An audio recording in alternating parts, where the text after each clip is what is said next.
And we're live. Good evening, everyone. This is South Poco Central here. Welcome back to the channel. We are live now. It is election night. So this is what we got so far. Right now, 1% in Kentucky. We have Dan Cameron ahead by 1,300 votes in the state of Kentucky, ahead of Governor Beshear. Beshear leads by a lot. Beshear is down 1,300 votes. Right now he is overperforming 2019's 2019 numbers. We got a ton of states codes coming in tonight. So this is one of my biggest votes. One of my biggest I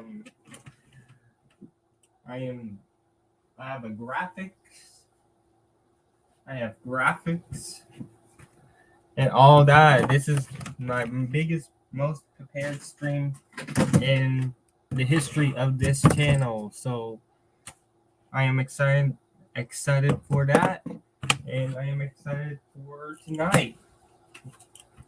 Votes are coming in, and we have Dante coming in, and he is back. He joined us last. He's been one of my guys since 2022, and he's joining us now. What's up, Dante? How you doing, Andy? I'm doing good, sir. So I got this is more. So what's going on right now in Kentucky? Which says jump straight into it. Well, it's still pretty early, but Beshear has been gaining in the last few votes as more and more areas have come in. We do know that as of now, this is all early votes, so most of these areas should shift right as the evening goes on. These are all pretty rural areas. We haven't had any of the big cities or areas that we expect to be stronger territory for Beshear in both the early and E-Day votes come in yet. So still pretty early. Hard to make any conclusions from this. That said, we do have the Attorney General and Secretary of State races up, and comparing all three, Beshear is by far the best performing Democrat on the ballot by about 15 points, which is probably a pretty good sign for him. And Andy Beshear is pretty popular in Kentucky. He has like a 60% approval rating for him right now. So it is pretty good sign that he's doing this well this early.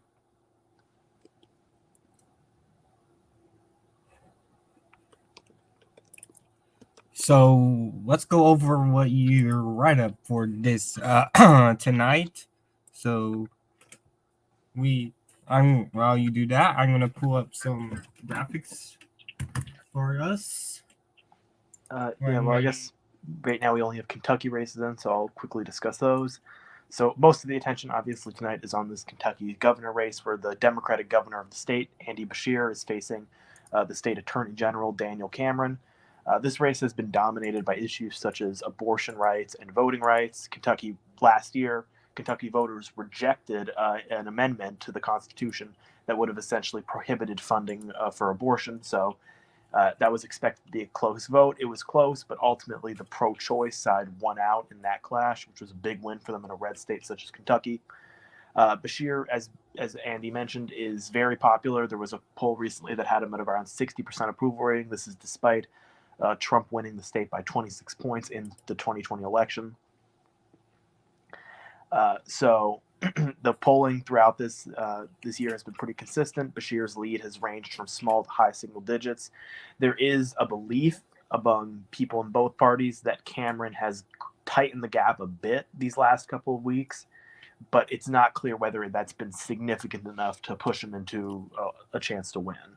Beshear has also been outspending Cameron handily in this contest. So for all these reasons, it would be a bit of a surprise if Beshear were to lose. But considering this, considering the history of the state, it's Republican lean. It wouldn't be stunning if Beshear lost, and maybe it would register as a minor surprise, but not a big one, basically. Looking at the screen right now, this is the graphics for tonight. These were tonight's poll closings. We already have Kentucky partially closed right now. At 7 o'clock, we'll have the rest of Kentucky and Virginia, and maybe a part of New Hampshire. At 7:30, we got Ohio closing. At 8 o'clock, we have a ton of states closing. We have Pennsylvania, New Jersey, Mississippi, Texas, part of Texas, Maine, Connecticut, and New Hampshire. And at 9 o'clock, we have the rest of Texas, Rhode Island, Colorado, and New York. So we have a ton of states to go through, and that is what's coming up tonight. I don't like what I'm seeing here for Cameron. Oh, we just got Blue County in for the.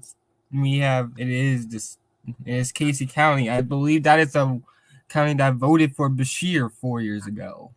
Let me check. I have the map here. Casey.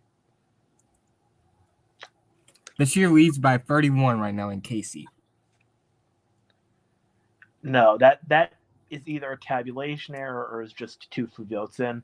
Because in 2019, Casey was 73-25 Bevin. Ooh. So that might be a tabulation error on the Times' part. Or it also could just be there's a combined 100 votes in. Yeah. Again, we do expect these to be bluer early on and then shift to red as the night goes on. Kentucky does early votes first. Yeah, Kentucky has a history of that. It happened in 2020. It happened and in there are places 22. in Eastern Kentucky. Sorry.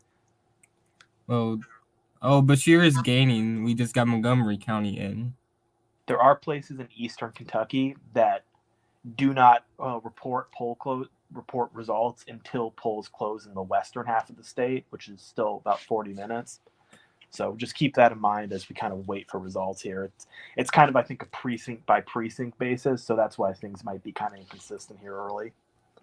So right now we have Montgomery County coming in strong for Bashir. I believe it is a Bashir County from 4 years ago, and it is. No, that was also a Bevin County, but that one was much more marginal. Bevin. Yeah, it's in the part where Bashir did pretty well. Bashir carried a ton of Eastern Kentucky, which is coal country, Republican area. I think it was the only county in between Lexington and the West Virginia border that actually went to Bevin 4 years ago. So it's looking pretty solid for Bashir early on. He's down 1,100 votes as it comes in. And I got the results from 4 years ago coming up right here. This is from 4 years ago. Andy Bashir won by 5,000 votes in 2019 against Matt Bevin. And it came at a time where Trump coming off like a 30-point victory in Kentucky in 2016. Obviously, it was coming off of a surprise performance in Kentucky 6 by Amy McGrath that looked close. She made it closer than what the 6 usually is in 2018. So this is looking. So that's the Bashir 2019 results. And I also have Mississippi. So why don't we go into Mississippi right quick? So the Mississippi governor race. Let me pull up my. So this has a Republican incumbent. It's almost the opposite of Kentucky, where in Kentucky you have a popular Democratic incumbent who is in a deep red state and trying to hold on against his state's partisanship.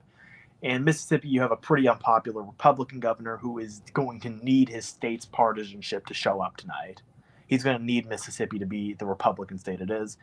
Governor Tate Reeves is not particularly popular due to a scandal. First his pandemic handling received low marks, and now there's a massive welfare scandal that involves, the Brett Favre, Phil Bryant. Tate Reeves is not directly implicated in that scandal, but there have been reports that he may have worked to cover it up to an extent, and that is, so he faces Brandon Presley, who is a member of the Mississippi Public Service Commission. He represents the northeast part of the state, which is pretty Republican.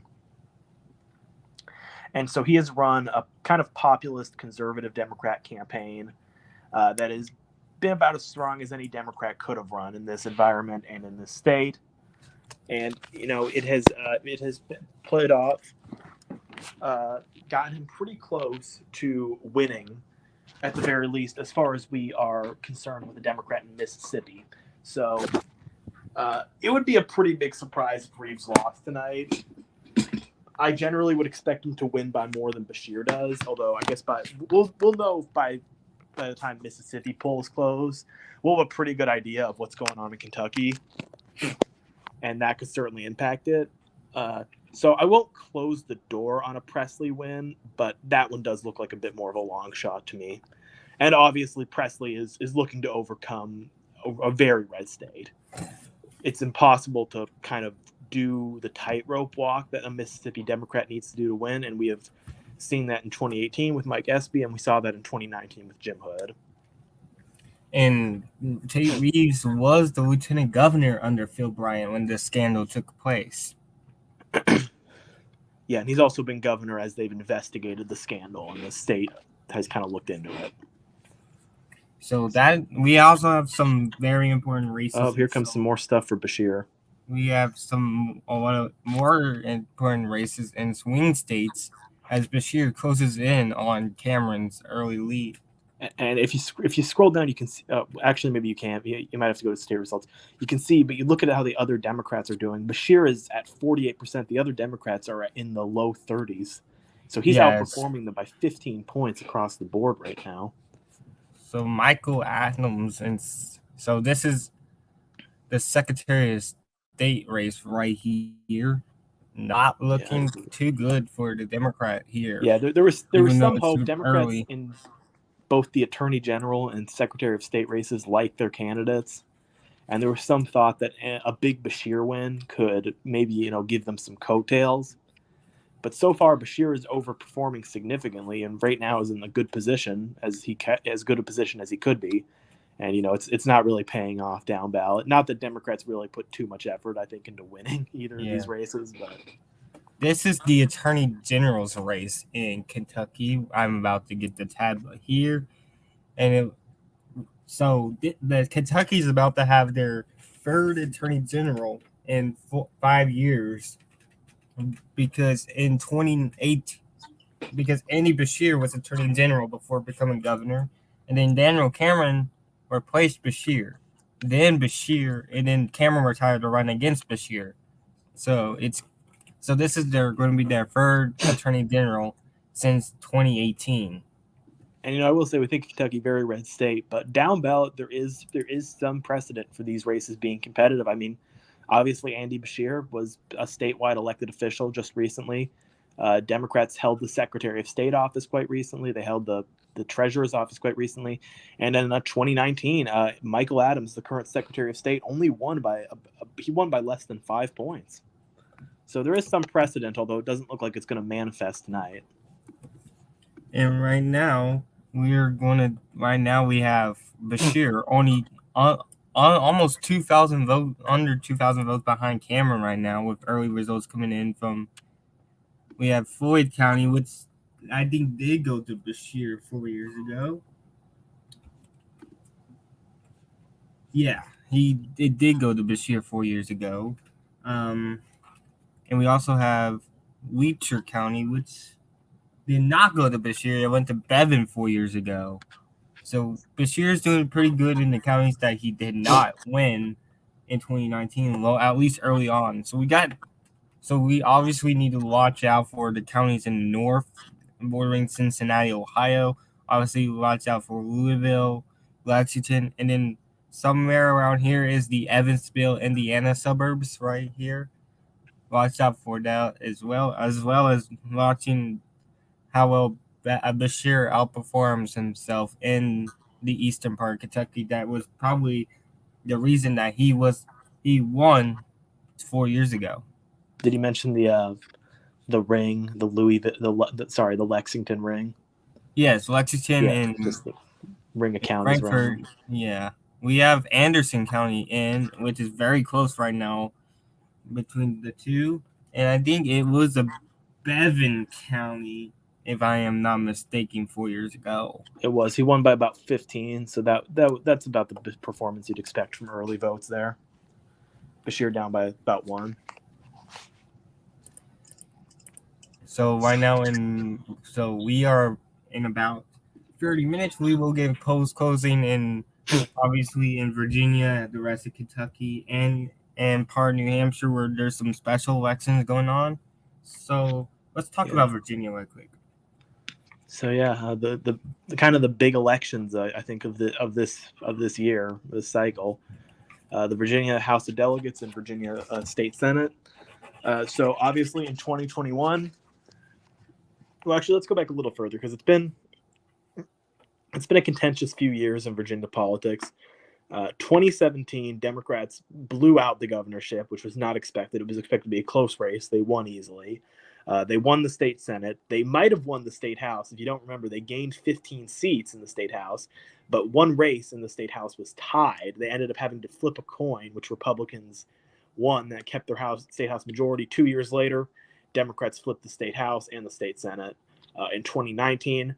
But then in 2021, the state House flips back. They lose the governorship to Glenn Youngkin. Luckily for Democrats, the state Senate was not up in 2021, or else they probably would have lost that too.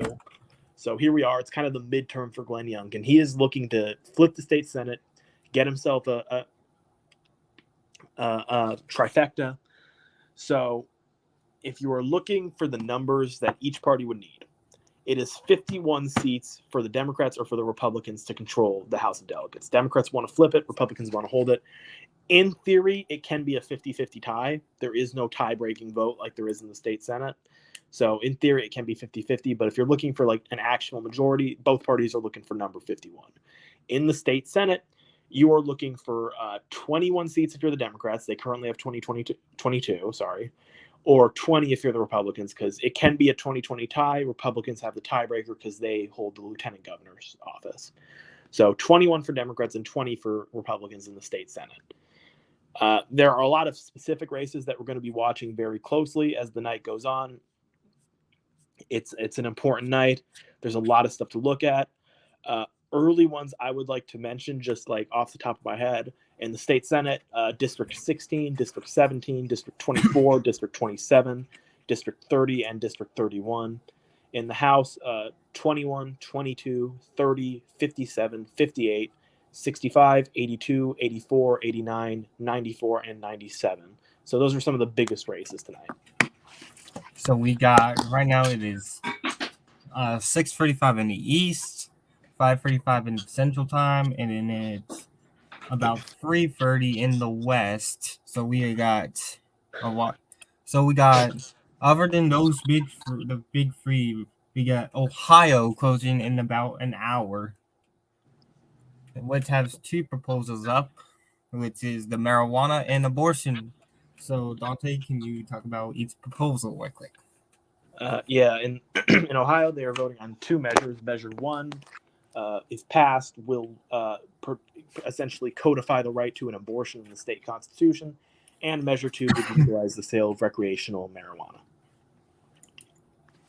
And so we got some other notable races. We have New Jersey. We got their state legislator up, which is not really competitive, but it's going to be, for margin's sake, a good state to watch for 24.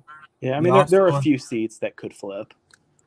We also have Pennsylvania State Supreme Court, so which also could affect the 2024 campaign. So let's talk about Pennsylvania. In Pennsylvania, it's a Supreme Court election. The former Chief Justice Max Baer died last year. The court is currently 5-2 Democratic, so if this were to flip to the Republicans, Baer was a Democrat, it would not flip the majority of the court, but it would put Republicans in position to flip the majority maybe as soon as 2025. So Democrats are looking to win this one. It is between the Republican candidate is Carolyn Carluccio, the president judge of Montgomery County's Court of Common Pleas, and the Democratic candidate is Daniel McCaffrey, who is a state Superior Court judge. We have very limited polling. McCaffrey is generally believed to have like a narrow lead, but it is pretty close. And yeah. And then we got some we have a congressional seat up in Rhode Island. So what's going on in Rhode Island? Yeah, this is the seat for David Sisseline, who resigned back in late May. It's a safe Democratic seat and really is not worth watching for anything other than just like the margin that the Democrat wins by. All right, so in New York, what we got in New York?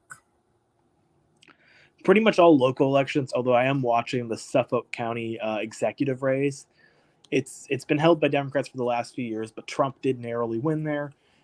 And I just, it's a good way to get like maybe a pulse of how Long Island is feeling about politics ahead of 4 competitive House races taking place there in 2022 with, George Including Santos, one Nick in Lota, etc. yeah. So we also have some have state proposals like debt limits. They're not anything major.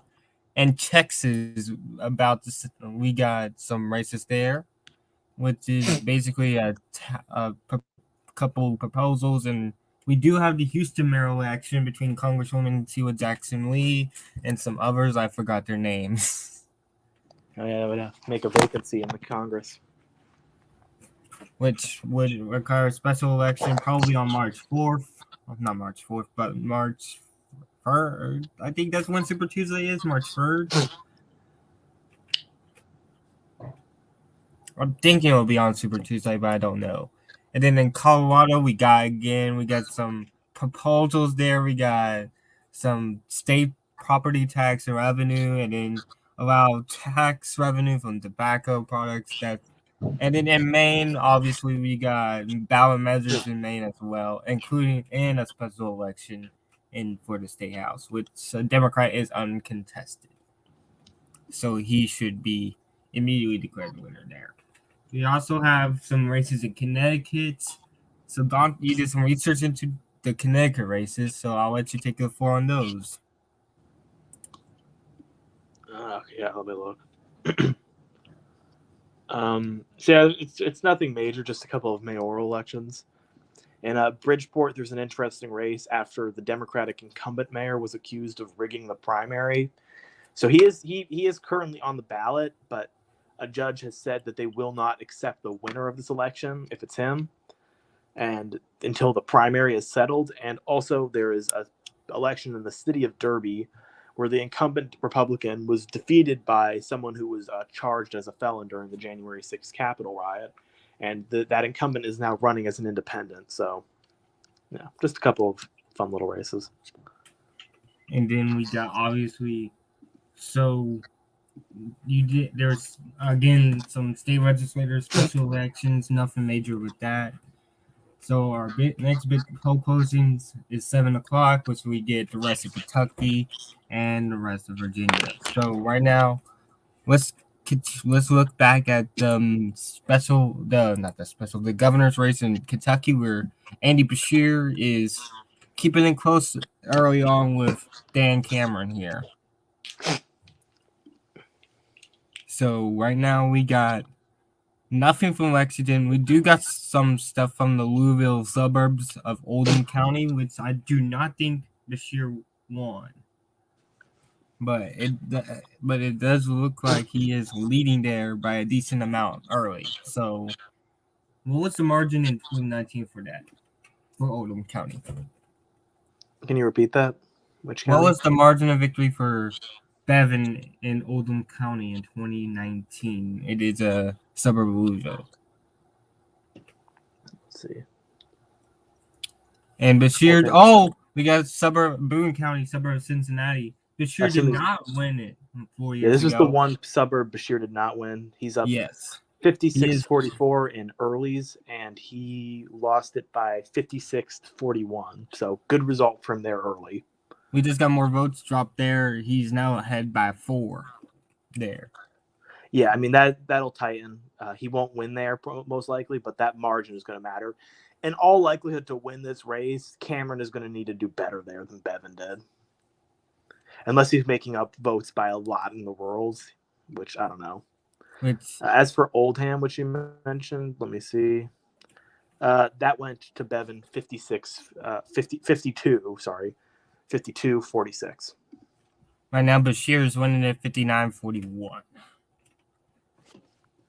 So Bashir is out. Oh, we got Woodford County, and it's a big one for Bashir. He leads 74-26. Bashir won it 4 years ago, but I don't know by how much.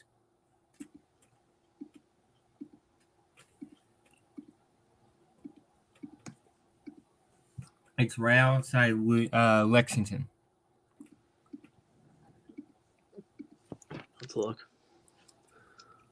Yeah, As of the entire state, Bashir is behind by 1,200 votes.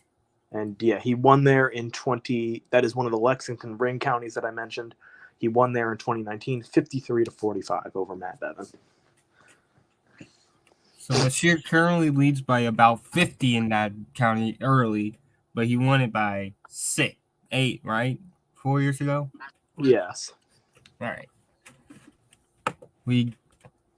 This is the size of the lead. I don't think that matters right now. I guess we can always. But right now, the big counties, we got here, there's votes. Right now, Bashir plus 5 in Boone, Bashir plus 17 in Oldham, Pulaski, Cameron plus 18, Laurel, Cameron plus 28, Whitley, Cameron plus 15, Taylor, Cameron plus 6, Casey, they fixed that error. It's now Cameron plus 54, Floyd, Bashir plus 33, Lincoln, Cameron plus a third of a percent, Bell, Cameron plus 4, Cameron plus 22 in Knox, Letcher, Bashir plus 27, Anderson, Cameron leads by a point in the third, Nod, Cameron leads by 8, Woodford, Bashir plus 49, Montgomery, Bashir plus 42, and Magofin, Cameron plus 17. So Cameron so far is underperforming early, but still is a big lead due to some of these counties that are very heavily Republican, like Casey, where he leads by over 1,000 votes. Yeah, none of the metro areas themselves in yet. But it's looking good for Governor Bashir right now in that area. It does look good for Bashir right now. This is where he wants to be as of right now. Still a long way to go, though. Reminder, Bashir won by about 5,000 votes 4 years ago. In an election where the Libertarian candidate got 2% of the vote. If there wasn't a Libertarian, Bashir probably would have lost Bevin. There is no Libertarian this year, in case it matters in the end. It's just Bashir Cameron this year. Yeah.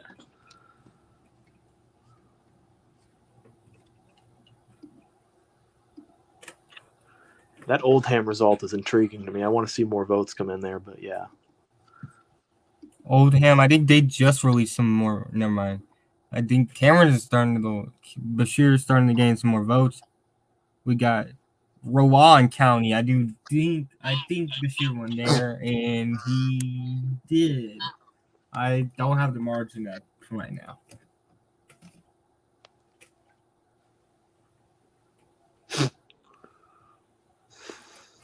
Rowan County. Dante, can you get the margin from last 4 years ago? For which county? Rowan. It is in that area where coal area in northern Kentucky. I can try and find it.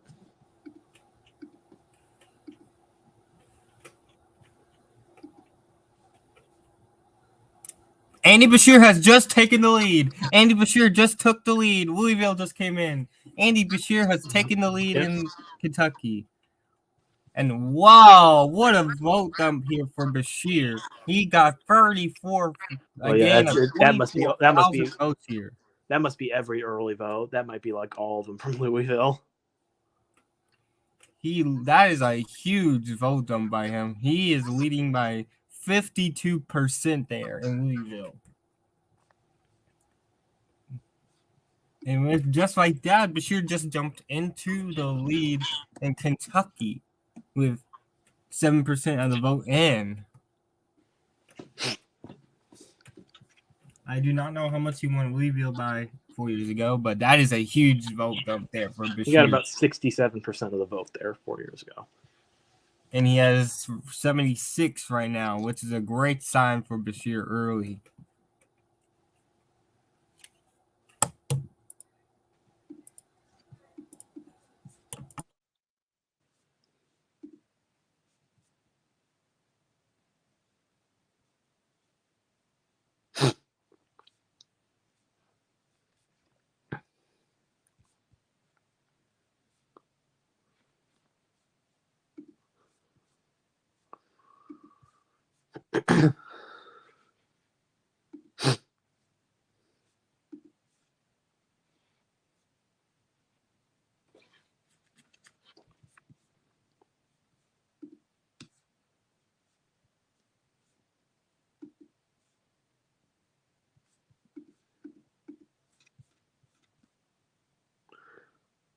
And their Boone has flipped as more votes start to come in. All right, so we're continuing our live coverage here in Kentucky. We got right now is Bashir ahead by 20-ish points right now. As votes coming in, we just got Jessamine County, which is just south of Lexington. And right now, Bashir leads it by 14. He won there. Narrowly. I think he won there. He did not win there. I think. No, he did not win there.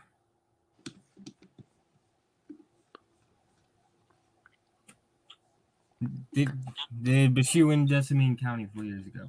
He lost it by 12. Right now, he leads it by 14. As votes are coming in, we have Louis and Boone County. Cameron just took in the lead, 51-49. It has just come out that the Mississippi Democratic Party is filing a lawsuit in Hinds County, asking them to keep all Hinds County polling precincts open until 9 p.m. After many reports that some of the precincts there have been running out of ballots. So we will update. I will update when that, depending on how that goes. Who broke that? Wasserman? Just local reporters. All right, cool. It was the Democrats, right? The Democrats? Yes, Hinds County, I think, is where Jackson is. That might be a good sign for Presley because Jackson is heavily Democratic. Turnout might be, but it's like Madison in Wisconsin last year. You said that the turnout was through the roof there last year, right? Yeah. So we got about 10 minutes before Virginia closes, and then the rest of Kentucky closes. We should get to know in the next hour or so where this race is heading. But right now, Bashir leads by 17. He is on the coattails of Louisville, where the Bashir leads by over 50 points.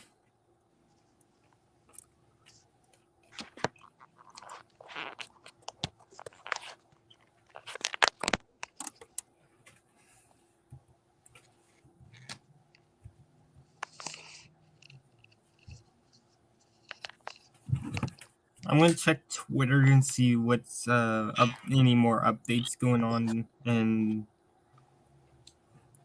because see what's going on in Virginia right quick.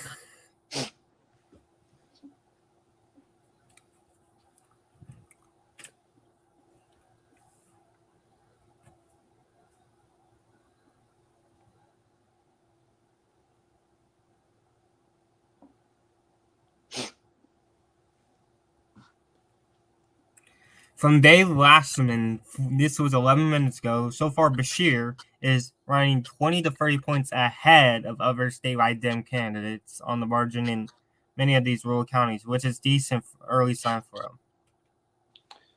Yes.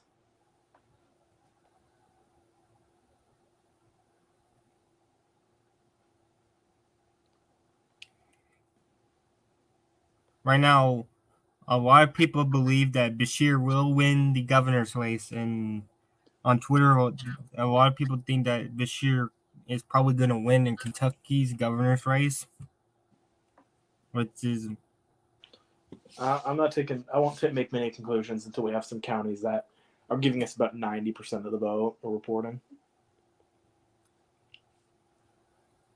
We just got some exit polls from Ohio. This is reported by CNN's David Chalian. So this is on abortion. So legal in all cases, 29%. Legal in most cases, 33%. That's a majority. All right. So illegal in most cases, 26%. And for those saying an outright ban, 11%.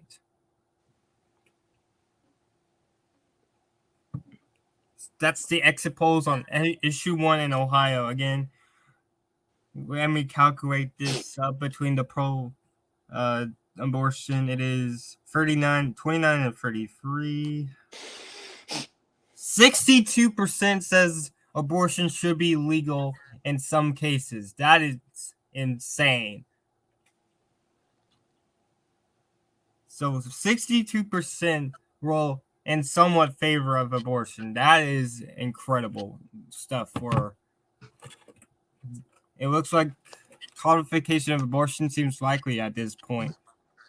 And we just got results from the show. And Lexington just dropped. Bashir has now over 33,000 vote lead here right now. Right now in Lexington, which is Fayette County, Bashir is winning it by a shot numbers, 80-20. Damn, that is he's running it up in Lexington and Louisville. I think the only two counties that Biden won 3 years ago. Right now, Bashir is winning 80-20 down in Lexington proper, and in Louisville proper, which is Jefferson, Bashir is winning 76-24. So, what was Bashir's margin in Fayette County, which is Lexington, 4 years ago? I think he got about 65, 67. He has 80 right now. He leads by 60 right now, and it is an 80-20 race there. Incredible stuff from Bashir early. And right now, he leads Shelby County by 18, which I think voted for Bevin, and it did. A lot of the suburbs of Louisville voted for Bashir 4 years ago, and right now, Bashir is winning 2 of them by 18 points. Cameron is currently winning Spencer County 56-44. What was the margin of that 4 years ago?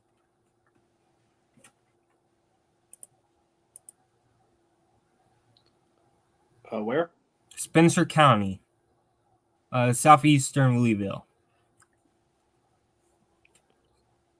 That was 62-36 Bevin. All right, so right now Cameron is out underperforming Bevin in the Louisville suburbs of Spencer County. He currently leads 56-44. Bevin got over 60% in Spencer County, which is so this is not looking good for Cameron early. With 10% in, Bashir leads by 20 points and 32,000 votes. Reminder, 4 years ago, Bashir beat Bevin by 5,000 votes. And we just got another vote drop. It is Madison County, which was Bashir 4 years ago. He is currently winning it 63-37. Looking pretty good for Bashir early in this contest, as he improves his lead to 34,000.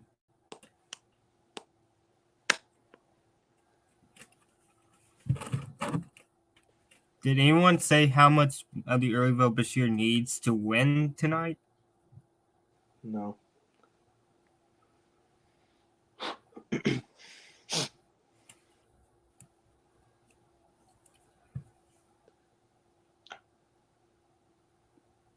A lot of people are saying Reeves will win in Mississippi. Are saying Reeves they want Reeves to win by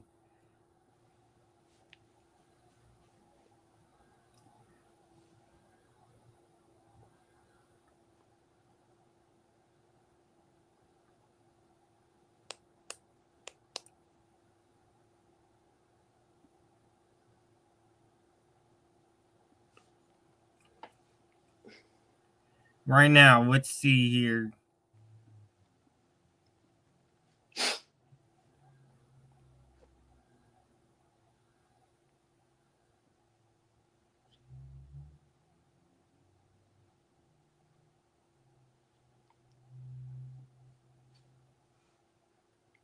I'm looking for some other. All right, so here's Laurel County, Bashir right now. This Laurel, I got. So I don't know how updated this is, but Laurel County, County Cameron leads hot by right now. is 66-33. Take Cameron a look does. at take a look at Elliott. Elliott. Let's see This is here. coal country. It's 90% in. 53-47 Bashir. He got 59% there in 2019. Trump got 75% there in 2020. That's not good for Bashir. He's underperforming in Elliott. Not great, but could be worse. It is coal country, and it's shifting right.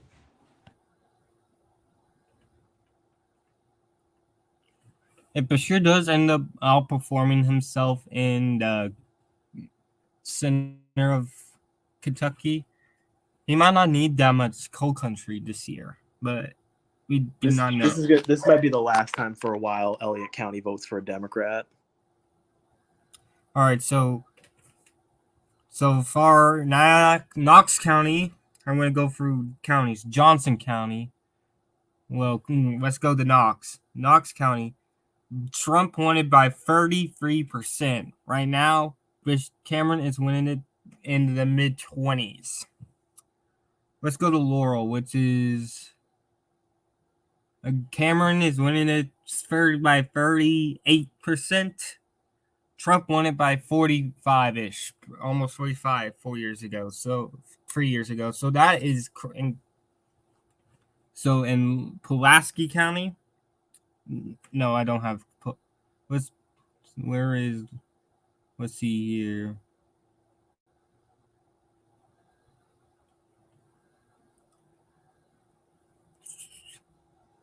In Knott County, Biden won there by a point. Another completed count. We have another completed county, Taylor County. Cameron is winning 59-41, and in 2019, Bevin won there 61-37. We have underperformance for Cameron here. Yeah.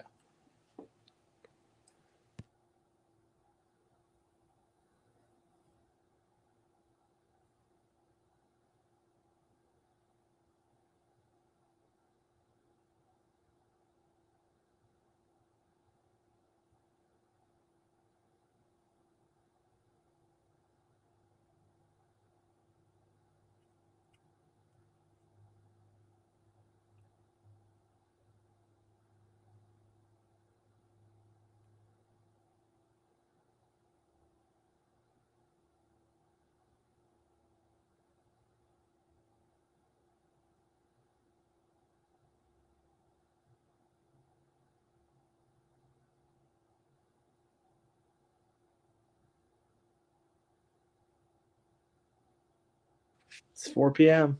Let's celebrate. And here we go. It is time. We got poll closings now in Virginia and the rest of Kentucky. In 30 minutes, we'll have Ohio. So let's see here. Virginia just closing now. And right now, we have nothing yet in right now, but it will change soon. And we just got a ton of calls right now. Whoa, they're all uncontested, but yeah, that's pretty common in state legislature races. Yeah, I do not know how many. Yeah, a lot of those state legislature seats just got called unopposed. Bashir is doing great right now in the early vote. He leads by almost 40,000 votes over Dan Cameron right now. He's doing very well in the suburbs in Kentucky, and he just got Campbell County, which he's leading by 30%, 65-35. What was the total? What was the margin in 19? Hold up, I'm in the middle of something else, so I'll get back to you.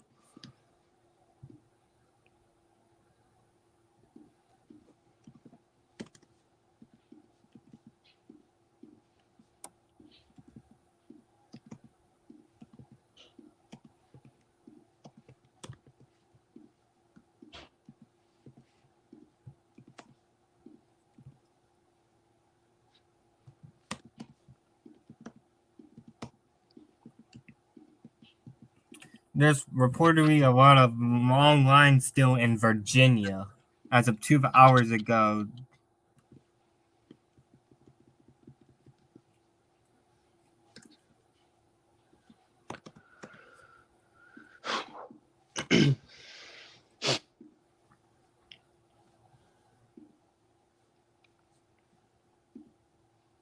So yeah, the Kentucky Secretary of State is now saying that Elliott is officially done. And it's officially done. It is 53-47. So 15% swing right from 2019, which isn't great for Beshear, but that if there was a county where he was going to be underperforming 2019, that's one of them. And yeah, who knows when Elliott County will vote for a Democrat again? Because as I said, 75% for Trump in 2020. It might not happen again in our lifetimes. The second county that's apparently fully complete is Powell, which Beshear has won by.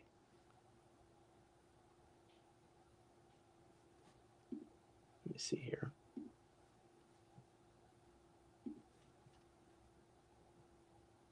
Where's Powell at? My mistake. Not finished yet. Which county's Powell? It's not reporting. Oh. I guess I can look at two. I'm going to look at DDHQ because sometimes they report them at different times. We'll see if they have anything relevant.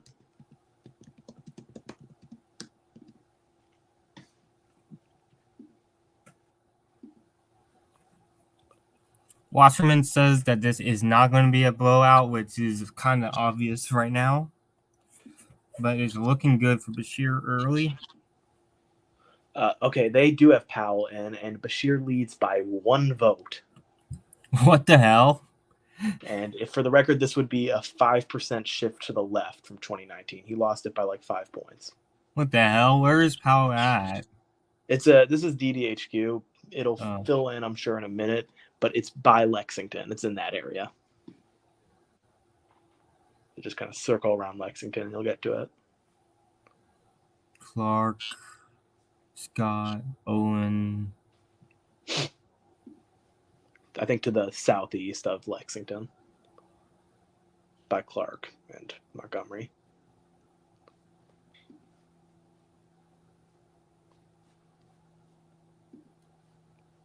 Oh, wow. Oh, no. That's not good for Cameron, if it is true. Beshear is outperforming the suburbs, which is great for him.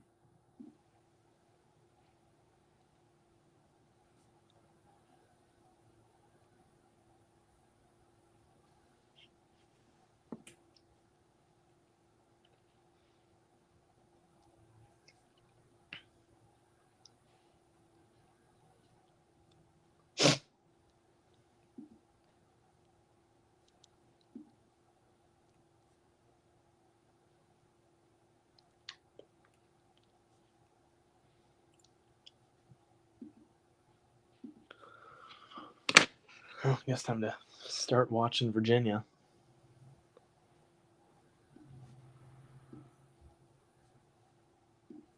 Brandon Presley has been traveling around Mississippi today, as he has been after he casted his vote.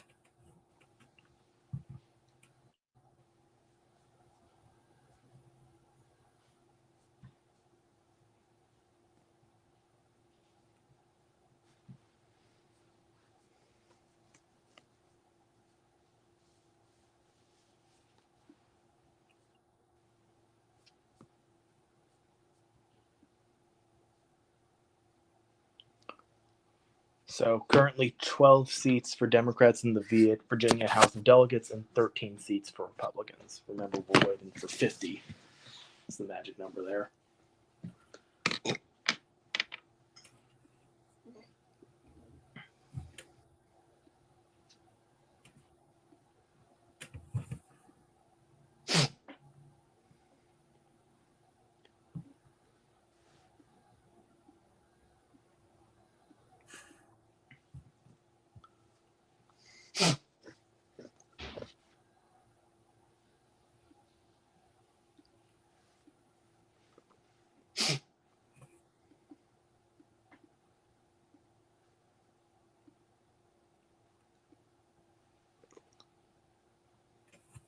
Brandon Presley released a statement on the Jackson situation.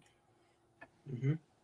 This is what he says. We are hearing reports of long lines in Jackson metro area. If you're in line right now, stay in line. If you have the right to have your ballot cast. If you encounter any issues today, call the voter protection hotline, which is probably ran by Marco Ias, I think. I don't know, maybe. Could just be a campaign worker.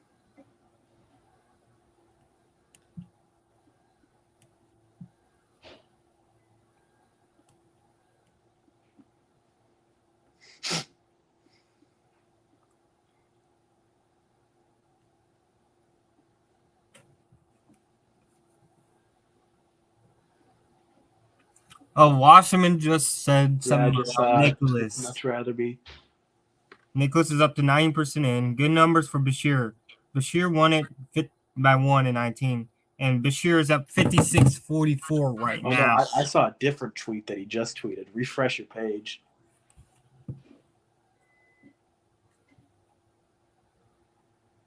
Looking at these numbers so far, I'd much rather be Andy Bashir than Daniel Cameron.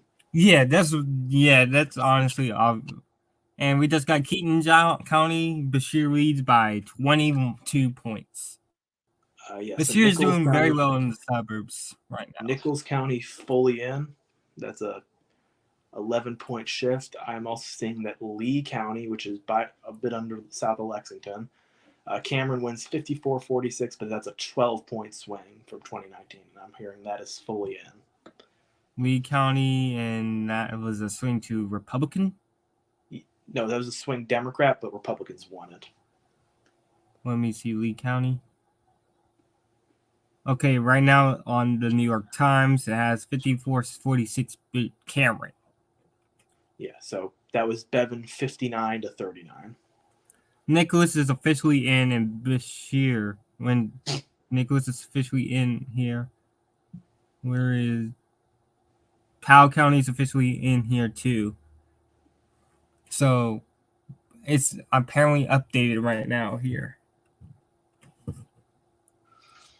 Yeah, I mean, it's Bashir. Cameron's just not getting the margins in some of the places they needed. I like that we totally passed over the Cincinnati suburbs continuing to come in, although albeit there's not much new there. Waiting for them to, Right now, Bashir leads Keaton by 61-39, and Campbell 61-39, and Boone Cameron leads by 6, 53-47. Yeah, I mean, we're waiting for more votes to come in there.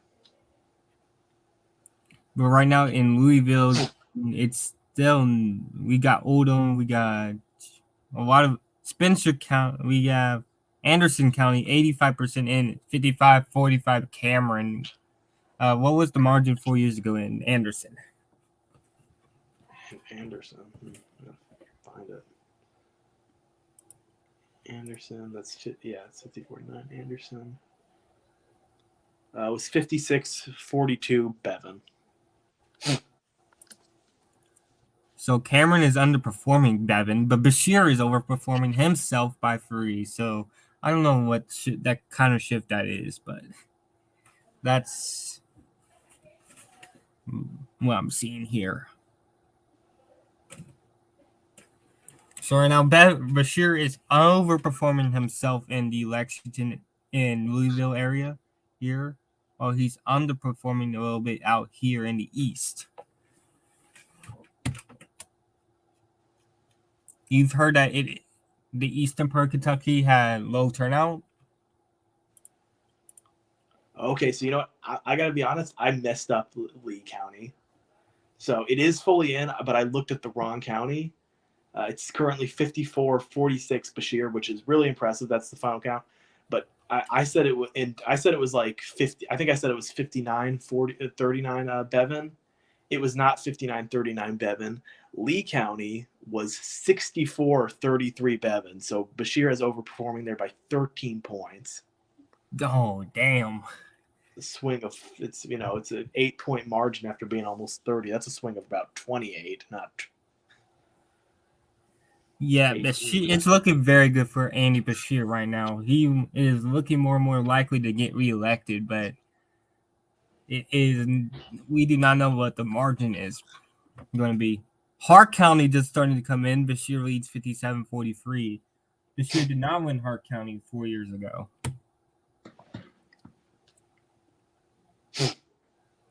Votes are still coming in right here. It's Bashir leads by 29,000 votes.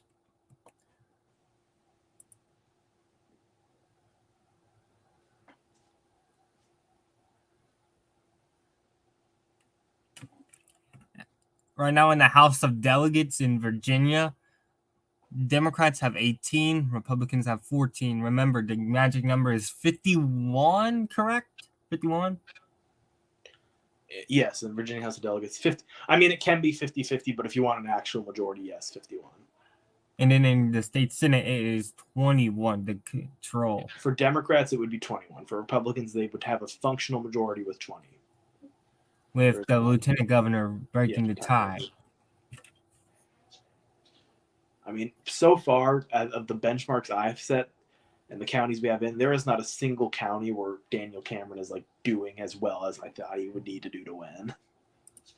Yeah, it's not looking good for him right now. Even in some of the counties that have like swung to the right, like Elliott, like he probably needed a bigger swing than he got. I misspoke. It's not over. It's not 30 under 30,000. It's 60,000 vote lead for Bashir. I misread that by 30,000. So it's not 30,000. It's 60,000 vote lead for Bashir right now. Bashir right now is on his way to outperforming 2019 right now. Re-election is Bashir again has a 60% approval rating via the Morning Consult.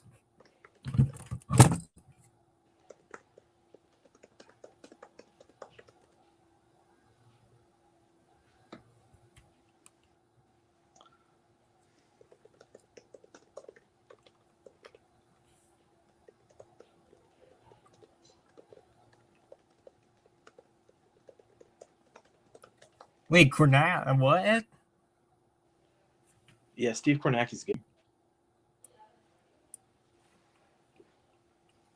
Grayson County is in 50.4 to right now, 19% in. Cameron narrowly leads it 50.4 to 49.6. It's a 0.8% margin there. I don't know how much Bashir won or Bevan won that county by.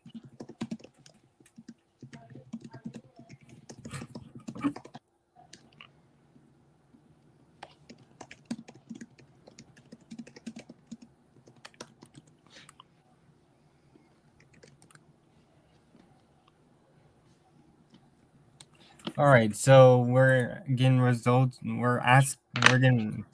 So we got some numbers in one of the swing districts in the state Senate in Virginia. The incumbent DeSteph is down by 4 points to which seat is this? The 20th in Senate District 2. That's State Senate District 20. Yes. Let me see if I had that on my list of races. The incumbent down 4. Oh yeah, I did. I had it on list of races.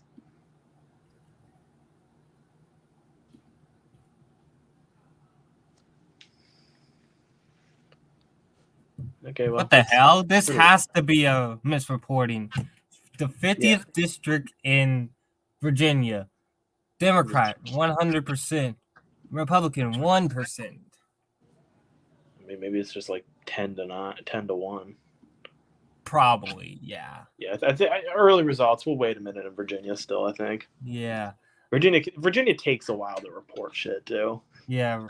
It usually starts with a mirage, and then we saw it in 2020. Actually, we didn't see that in 21. Youngkin led all night in 21.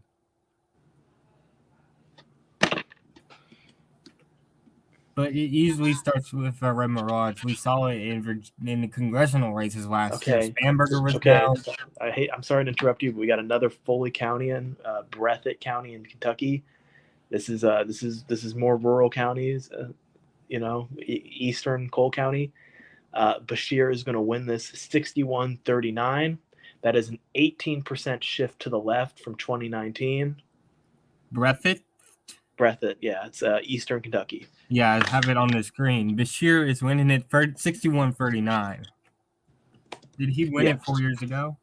It's an 18% shift to the left. He lost it. Oh wow! Andy Bashir is going crazy in coal country right now. And he's going crazy. He's getting basically the Shaw numbers here in Lexington and Louisville. He's winning both. He's winning Louisville, which is Jefferson, by 40. He's winning Fayette by 50. Yeah, I mean it's hard. It's kind of hard to put it into words if you don't know the historical context of Kentucky. There are places that Andy Bashir is winning right now that are never going to vote for a Democrat again in our lifetimes. Places like Breathitt and Elliott are completely gone. These are Trump 70% areas. The amount of crossover voting, the amount of people in Breathitt who voted for Trump twice and have just turned around and voted for Bashir. Yeah, Bashir is one of the most popular governors in the country. Like, it's hard to unseat a guy that you really like. Yeah. That's ultimately what this race has come down to. Is it going to be approval ratings or partisanship? And right now, Bashir is putting in a good one for approval ratings, which is not exactly what you want to see if you're Tate Reeves. Tate Reeves is shivering in his boots a little. Different states, but yeah, but Tate Reeves got to be a little bit scared right now if he's watching Kentucky. Isn't Reeves' approval like in the 30s or something like that? It's not in the 30s. It's kind of governors. It's hard to really get unpopular, but he's kind of in Mitch McConnell area. Well, not Mitch McConnell area. Mitch McConnell area by far. He's just kind of in the middle tier. Yeah. You gotta be really hated to get Mitch McConnell tier. Yeah, so this Breathitt County, Trump's 75% of the vote. It actually has not voted Democratic since 2004. This is truly ancestral. Again, Steve Bashir won 2 terms. All right, you know what?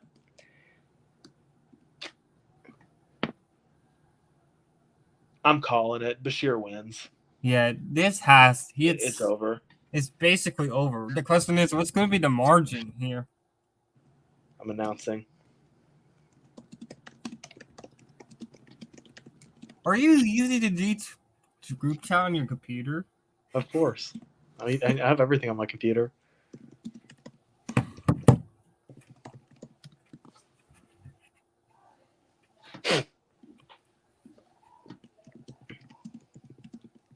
I have like 17 tabs open right now.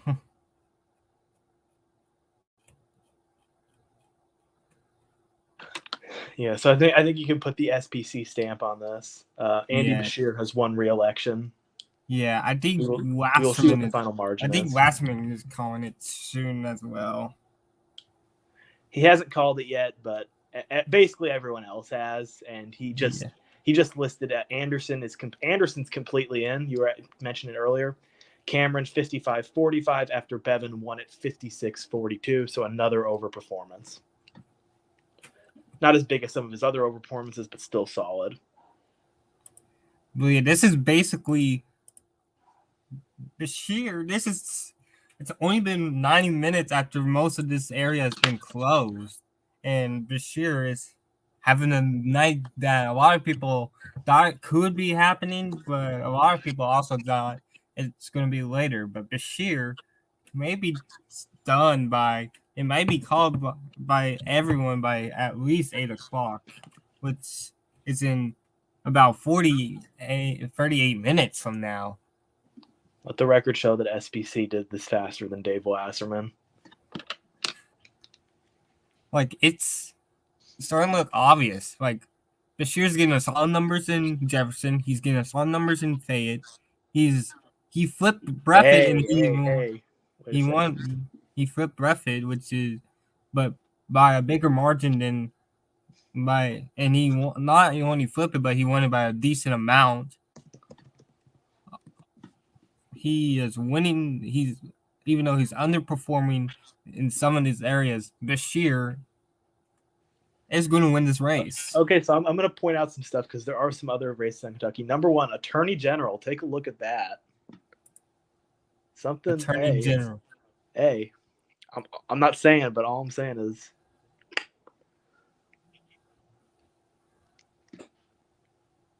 It's Russell Coleman and Pamela Stevenson. Okay, I don't know why I haven't voted for you. But whoa. Hey, that's not too bad. Secretary of State Adams plus 14. We'll see if that tightens it all. Adams is probably getting some crossover support. And maybe the real one right now is Treasurer, which is probably isn't the most important row office, but check out the Treasurer race, if you will. I don't have it here on my tabs. It's 52-48. Democrat or Republican? Republican. Oh, wow.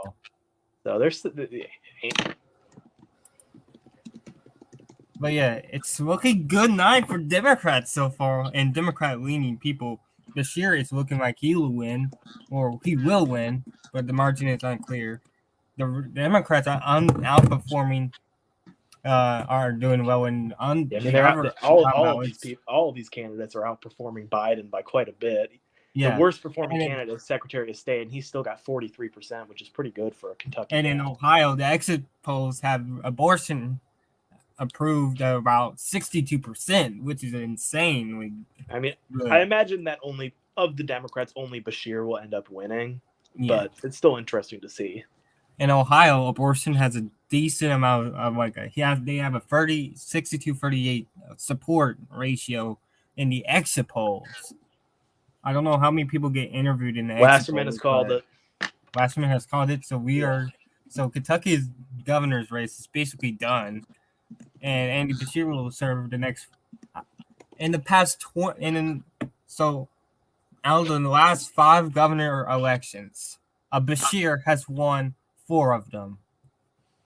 A little bit of dynasty going. Maybe, hopefully, Andy can have another kid. But let's be real. Kentucky probably will not vote for another Democrat after Bashir.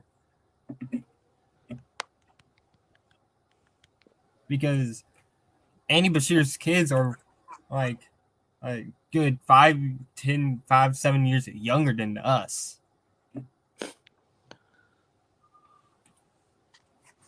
Like, Andy Bashir's like in his late 40s right now, so it's going to be loud for another Bashir could potentially run here. He's definitely getting interviewed for vice president at some point. He might run for president himself because his term ends on January 1st, 2028. He's definitely a name for 2028 for sure.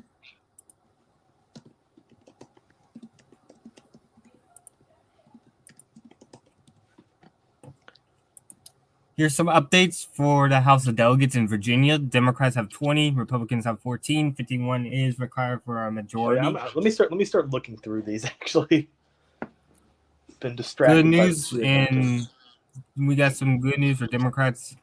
One of their swing districts in Virginia, the 20th of the House of Delegates, Maldonado leads 54-46 with 58% in, and in 50th district of this House of Delegates, Blakey leads 67-33. Oh, wow.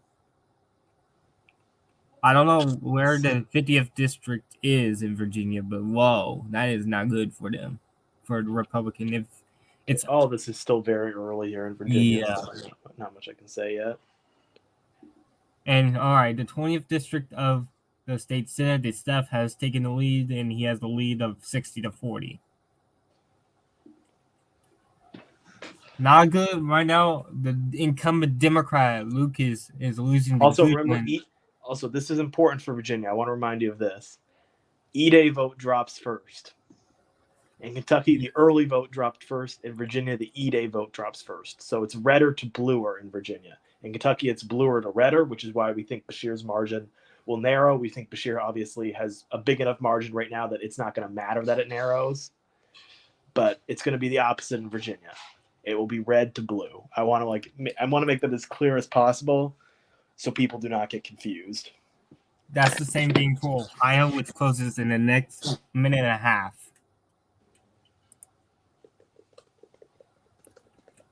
In Pennsylvania, I do not know what comes in first.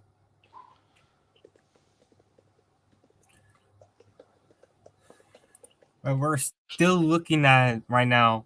This is crazy. Republicans only lead by 25,000 votes in the Attorney General's race. Dan Cameron won that race by about, I don't know how much. Cameron won by I think she's underrunning 2019 Beshear, which probably means it's wraps. Like she's not going to be able to win. It is cool that that's close, though. It's cool that it's that close. I mean, clearly a credible candidate. Might be the next potential nominee for governor in Kentucky. But because there's obviously other than the lieutenant governor under Beshear, but right now, like, so in 03 and 07 and 2011, Steve Beshear won, and then 2015, Matt Bevin won, and what was seen as an upset. Then 2019, and what was seen as an upset, Beshear beat Bevin, and now Beshear will win re-election.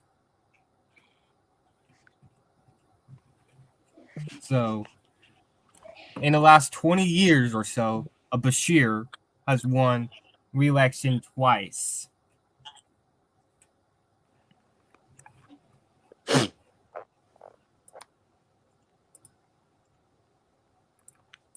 %, and again, Beshear, these incredible lead. I don't know how to describe it. Beshear, incredible lead right now. He is currently losing Jasmine County by 0.4%. The Associated Press has yet to call it, but it's wraps basically here.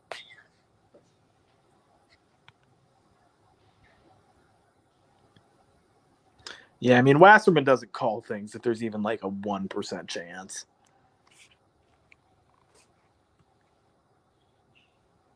I saw people calling it, for quite before he did.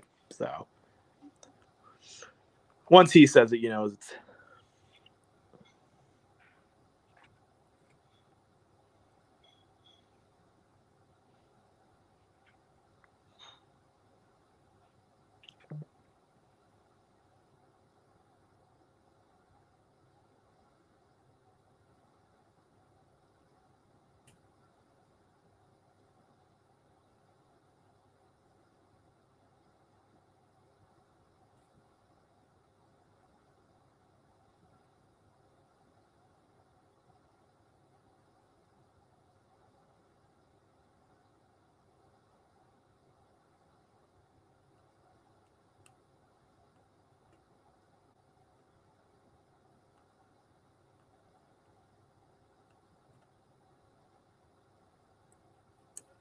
So we are now getting polls closed in Ohio.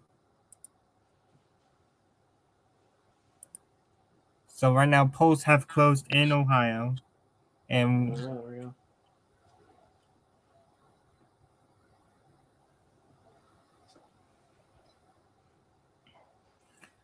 Wasserman says this. Looking at the numbers, pretty evident Kentucky Republicans have a turnout that's enthusiasm problem today. They did not have Rodkey Atkins on their side.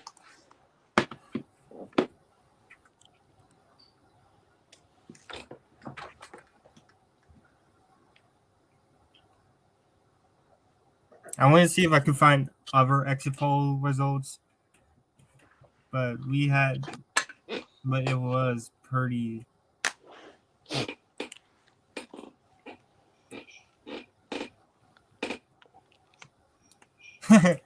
So the Democrats' top lawyer, Mark E. Elias, said that was quick to when Bashir won re-election.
Oh my goodness, this is honestly funny. So Red Line Politics said, breaking, college students aren't showing up to vote in Virginia. And then Orange County Dem, like it's a Mark Levin, not Mark Levin, that Levin guy from California that's in San Diego. I don't know what his name, but his last name is Levin. But this guy said, breaking, they're in class.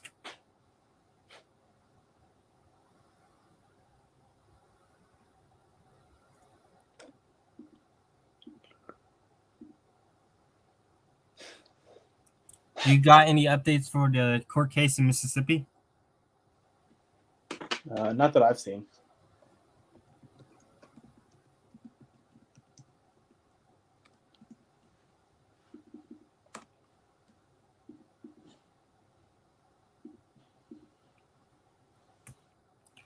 All right, so apparently there was a 38.66% turnout in Cuyahoga County.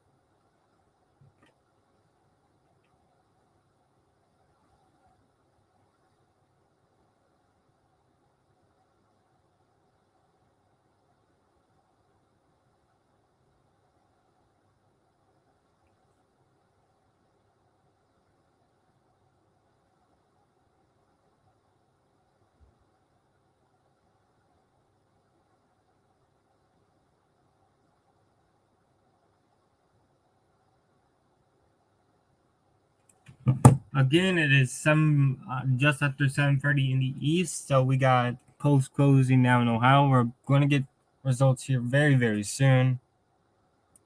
We're just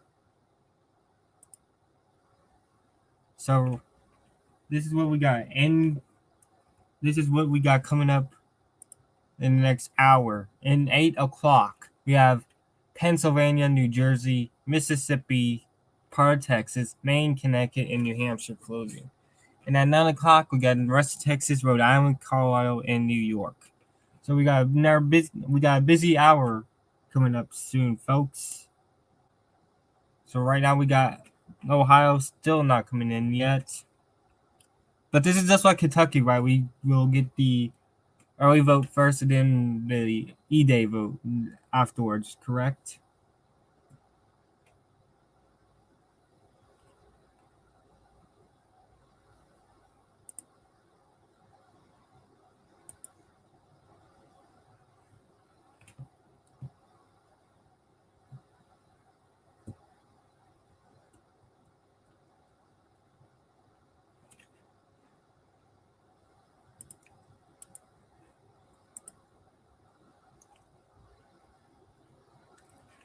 again, and Bashir is ahead by 55,000 votes.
Judge has ordered that the polling locations in Hinds County must stay open. All right, so the Democrats will win that court case, it looks like.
All right, we got our first results in Ohio. It is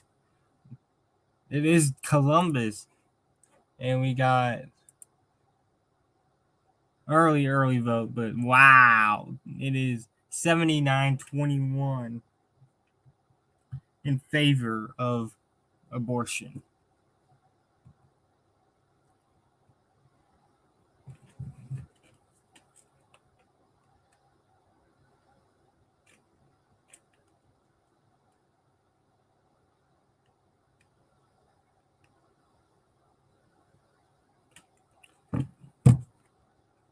First results are in from Ohio. We got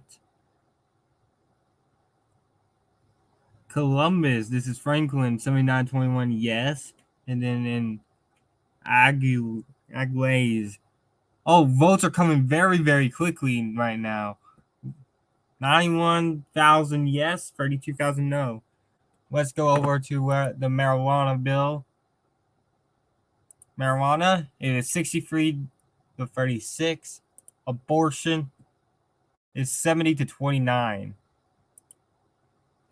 As votes are coming in very quickly here in Ohio.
Hey, while we have kind of this lull moment, I'm gonna go run and quickly take care of some stuff, and then I'll be back in a minute.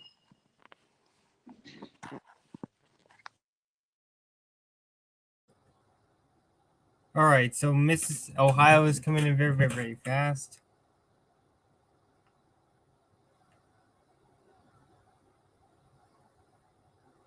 Where did Dante go? Oh well.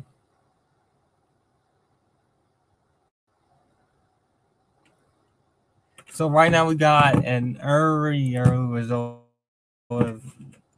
Right now, this is what's happening in Ohio.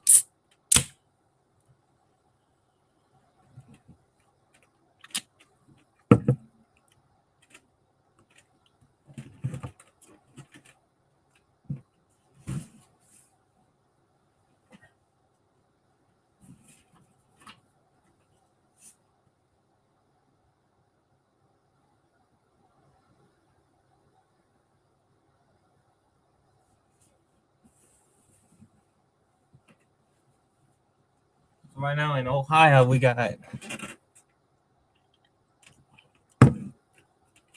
working very good for codification of abortion here. In marijuana, it's 57-42. It's probably not going to end well for marijuana, but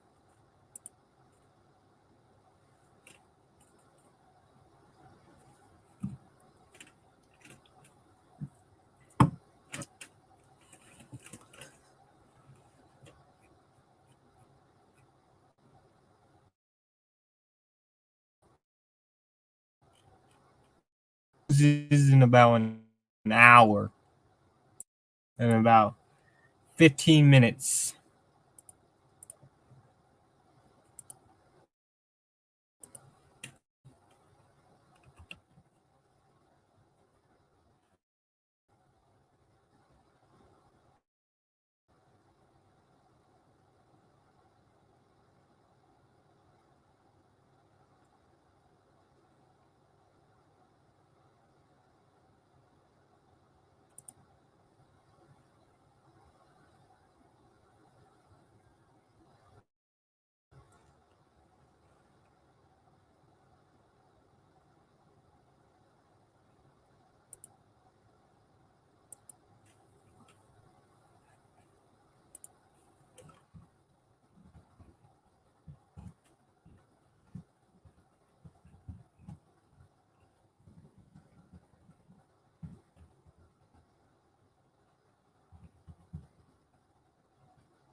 So right now, results are coming in very fast. In Ohio, 6% in. The abortion issue, 66 yay, 34 nay. The live forecast is very likely to pass. And then marijuana legalization, 50. Let me share this tab. Okay. 57 yay, 42.5 nay.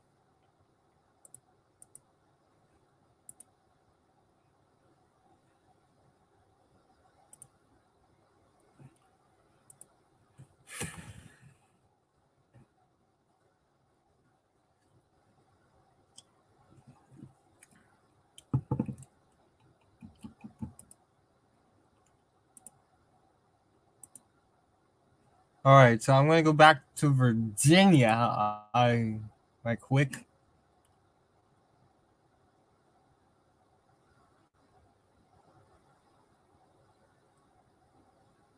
So in the state house, 23 Dem, 16 Republican.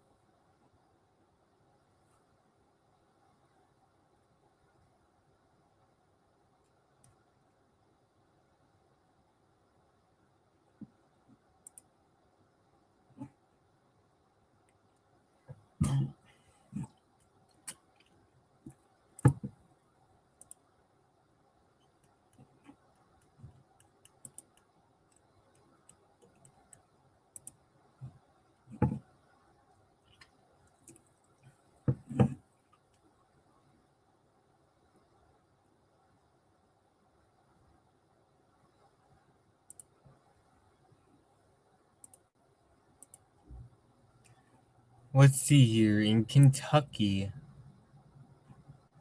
incumbent Secretary of State Mike Adams has been projected to win re-election. Again, Mike Adams will win re-election. He wins it 60.4 to 39.6.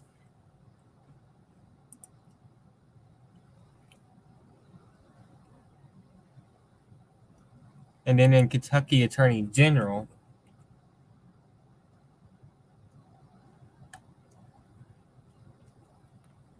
56-43 Republican.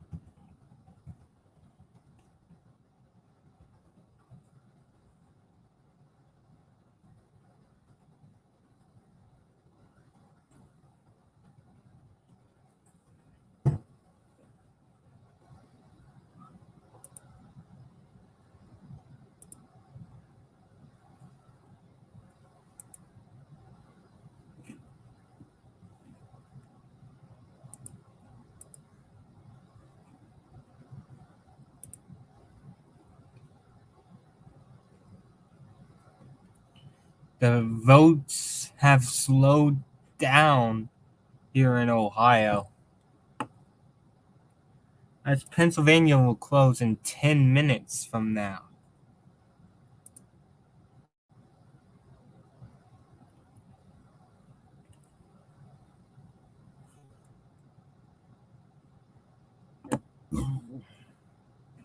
Nine minutes from now.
Ohio, 10% now in Ohio. We have 67.5 for abortion, 32%, 0.5% against it. And then in Ohio, legalization of marijuana, we have 58.7% for it, 41% against it. Let me share this tab.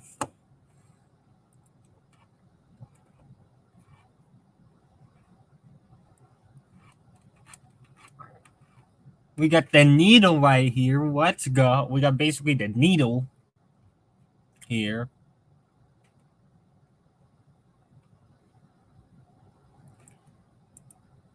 I'm going to give you guys an update in Kentucky, even though we have called this race for Andy Bashir. Andy Bashir leads by 7 as votes are coming in. For Dan, more votes come in for Dan Cameron. He's looking very good for Bashir. Still looking very good for Bashir.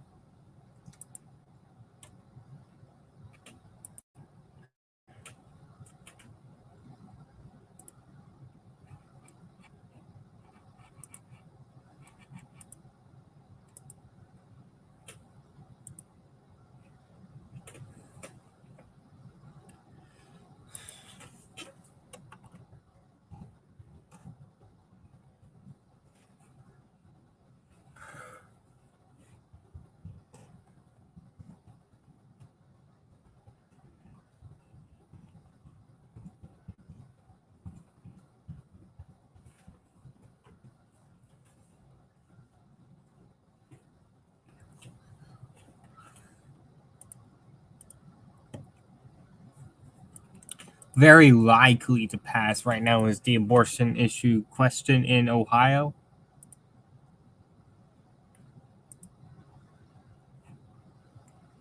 Again, let's see what's coming up at the top of the hour right here on.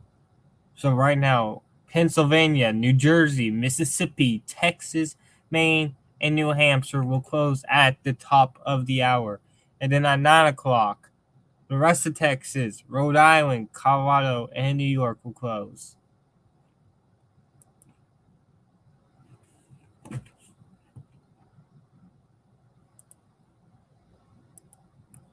So right now we have, here's the deal. Right now, the abortion issue is outperforming the marijuana issue. Abortion leads by 33. Marijuana, and this is Ohio. Marijuana leads by 15. That's the current issue here for Ohio. And then in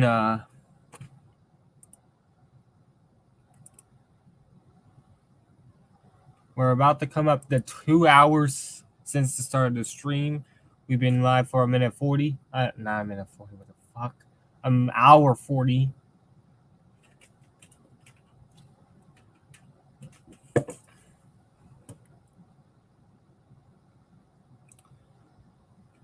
After this, we'll be live on January 15th for the live Iowa caucuses for the Republicans.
All right, so sorry, I had to check. I was searching on Twitter for for a bit. Right now, polls are about to close in Mississippi.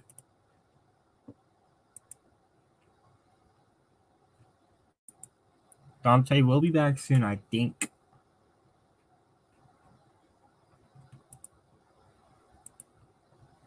So right now, this is what's going on right now in Ohio. It's very likely to pass the abortion issue. Results are coming in very, very, very, very, very fast.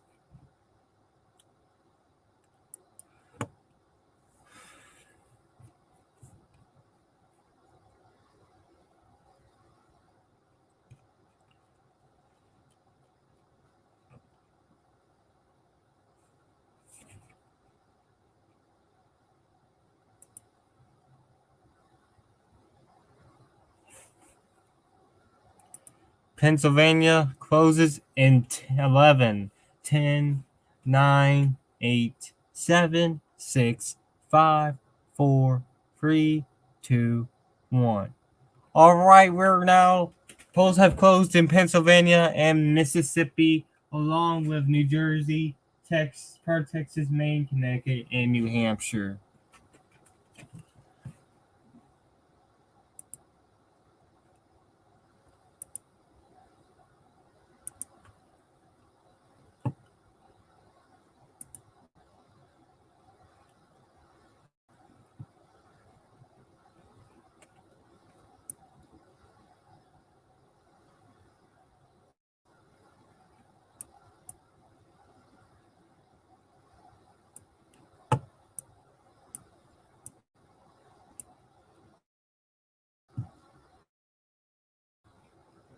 So right now we got Pennsylvania Supreme Court and Mississippi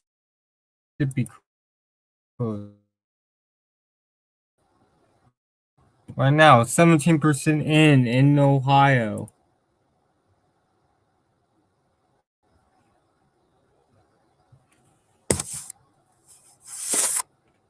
We got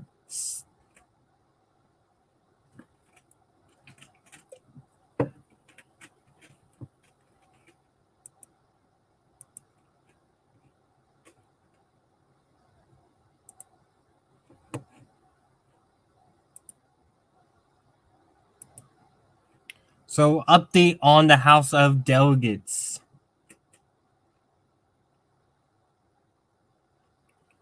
The Democrats have 23, the Republicans have 17.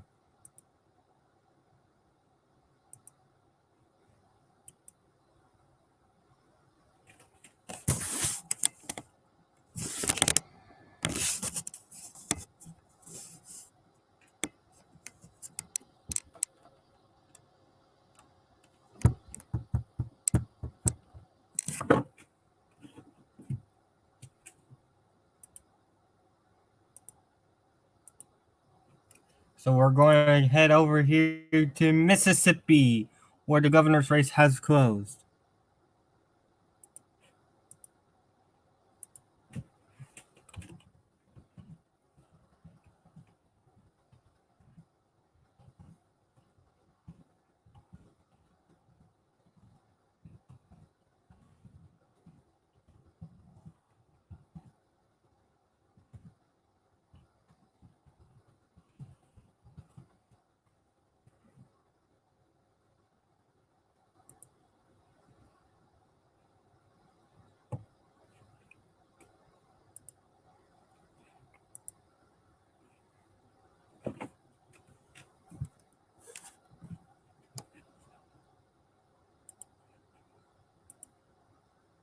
We got our first results in Pennsylvania. We're live here. Pittsburgh just came in, and 81% say that was a quick drop. 35% in Allegheny County, which is 4% of the total vote. 87%, 35% in Allegheny. McCaffrey, 81%. Carosilla, 19%.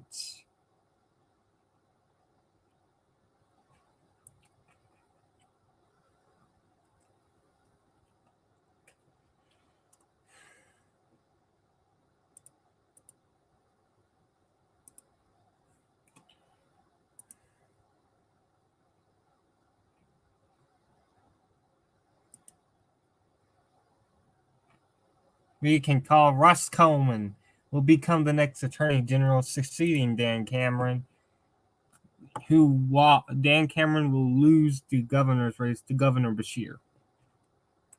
That's what's going on right now in Kentucky.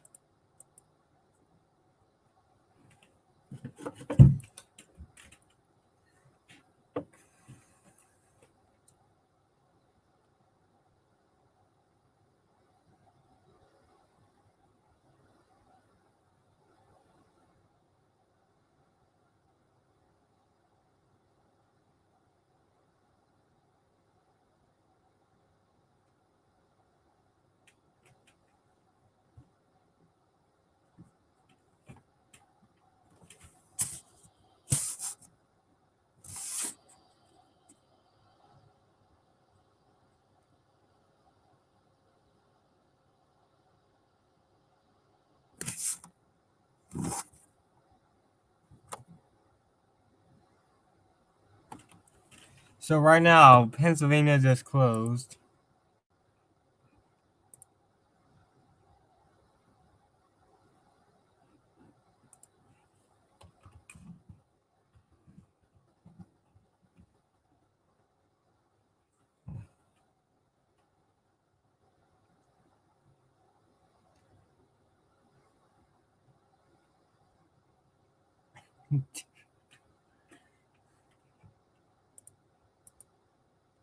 This is right now in PA. We got 107,000 votes. Counting the Caffrey leads by 62 in PA.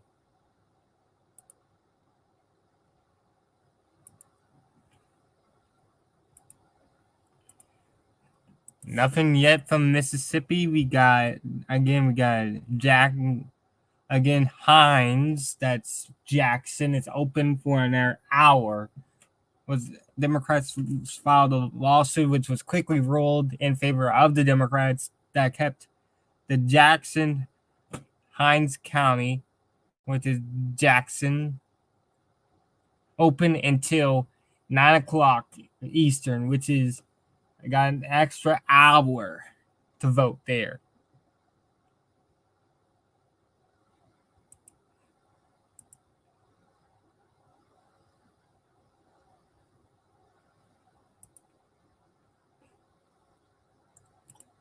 So I'm going to give up a little Virginia update while we're waiting for Mississippi. So Virginia right now, we have 24 Democrats, 19 Republicans. Not a ton of swing districts have closed yet. That came in yet. State Senate, 6-5 Democrats.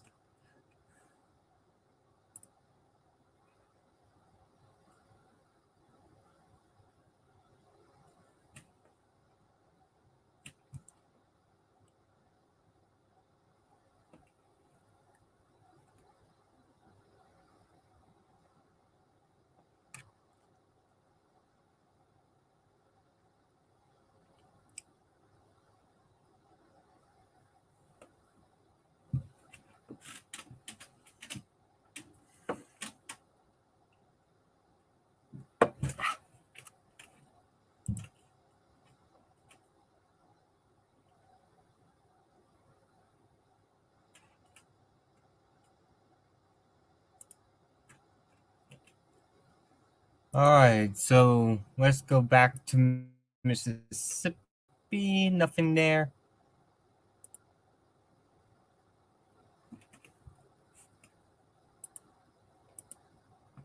Over in Ohio, let's go over to Ohio. This is what we got in Ohio for abortion, 65-35. Remember, the exit poll had 62% in favor of the abortion issue. And for marijuana, 57-42 right now in favor. I'll share this tab. A quick update on the New Jersey State Assembly, State Legislature. There's 1 Democrat, 0 Republican, 2 Democrats, 0 Republican. Sorry. State Senate, Democrat 1, Republican 0, and the State Assembly, 2 Democrats, 0 Republican. And Rhode Island, it closes at 9, I believe.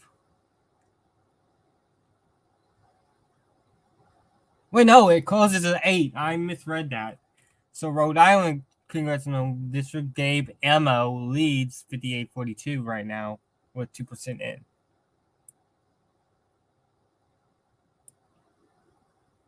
New York, Colorado, Texas, rest of Texas closed at 9.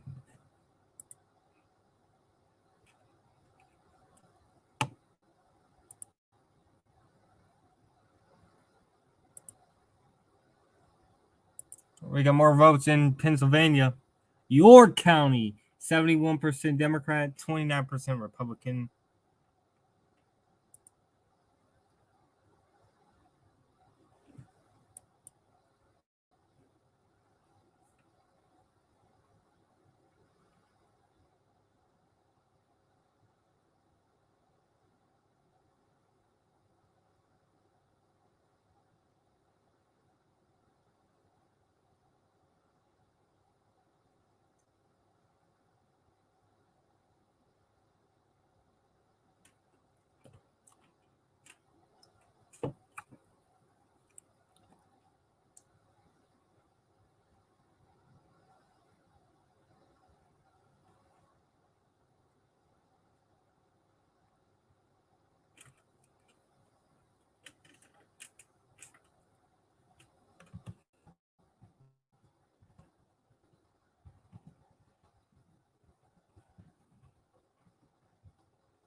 It's not looking good for the Virginia GOP right now.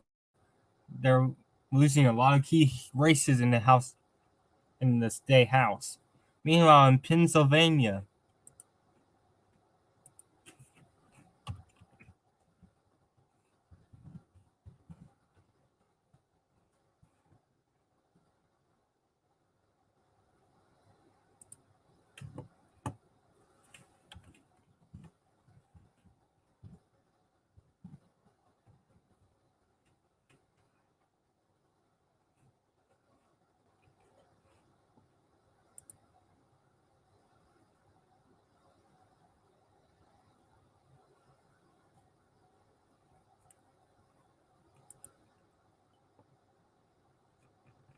all right, so in Virginia, State Senate District 16, it's not looking good for Donovan, 41% in.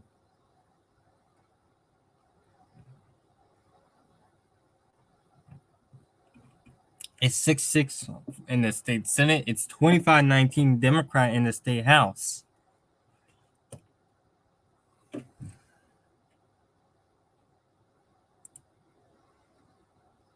Still nothing in Mississippi.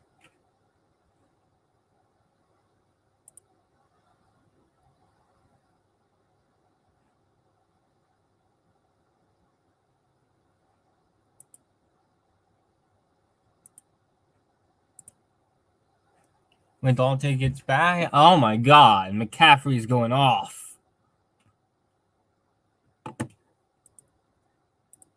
In Pennsylvania, Democrats are looking very good here.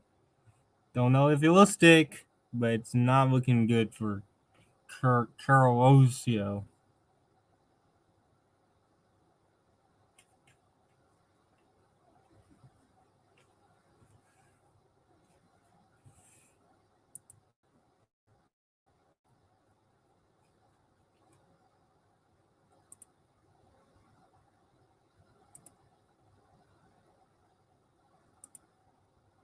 And we got a projection. And it's early, but we got a projection. Gabe Ammo wins the 1st District of Rhode Island, defeating Gary Leonard. Gabe Ammo will replace David Cicilline in Virginia. In this Rhode Island district, Gabe Ammo is heading to Congress. And soon we will have a full house once again. Gabe Ammo will win in this state.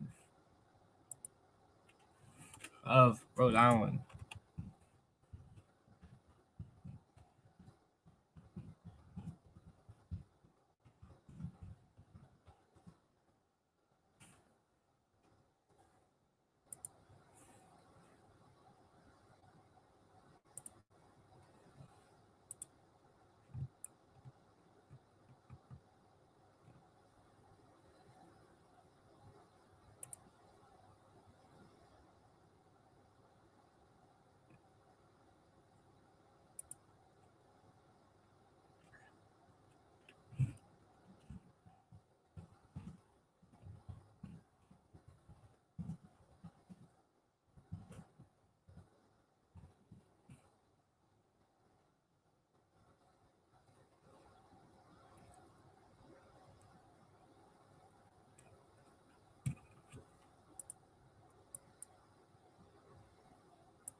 And that puts the House of Representatives back at 434 members.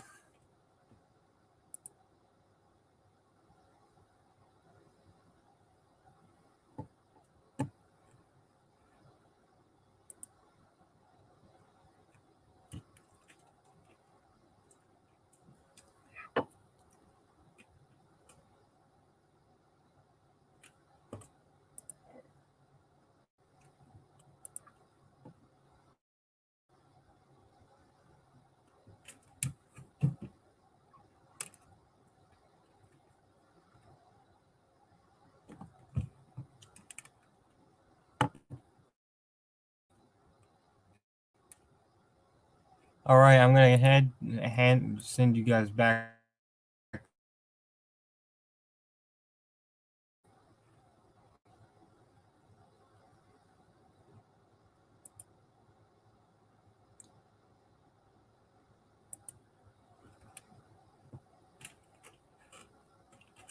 Where Dan McCaffrey's leading Carolyn Carluccio.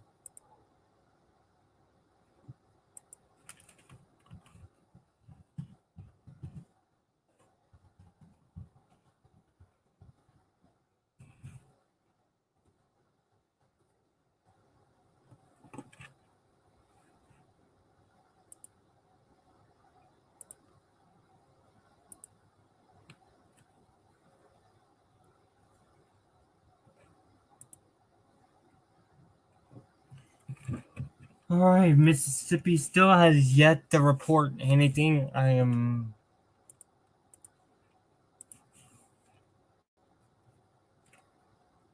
Again, we're writing on Hinds County, which is Jackson. They are staying open until 9 o'clock Eastern, which is in 40 minutes.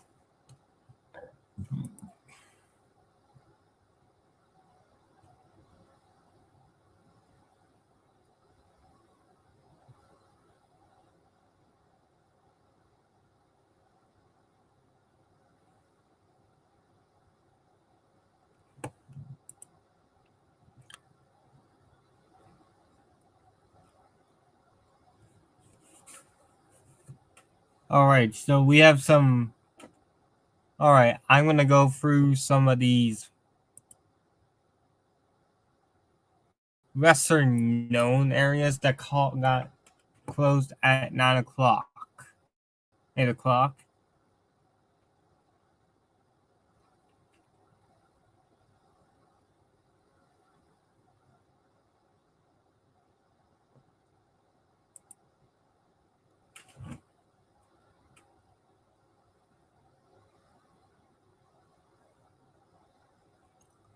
So let's start off in Texas. All right, we're going to start off in Texas. This is what we got in Texas right now. We have Houston Mayor. We have John Whitmer ahead at 43%. Congresswoman Sheila Jackson Lee, 48%. Gilbert Garcia, 7.2% with 30% in. And Uvalde, That's where that shooting at the elementary school happened. We have nothing in yet. And then in Prop 4, this is homestead tax exemption. It is overwhelming. We got four. It's four right now. Other ballot measures: the right to establish a farm, garden, ranch in the state constitution for 73% against 27%.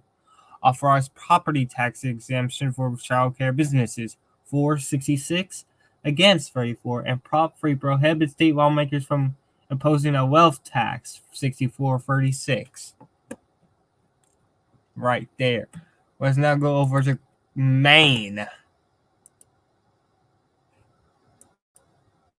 In Maine, we got some ballot measures right now. In Maine, require a vote approval for public utility debt. 68% yes so far, 32% no. Prohibit foreign governments from spending money to influence elections. Overwhelmingly yes to 14 no. And then create a publicly owned utility company. 24% yes, 76% no. All right, let's head back to Pennsylvania where this is happening. Dan McCaffrey leads 81-18.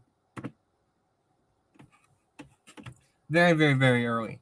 Again, very, very, very, very, very early here in PA.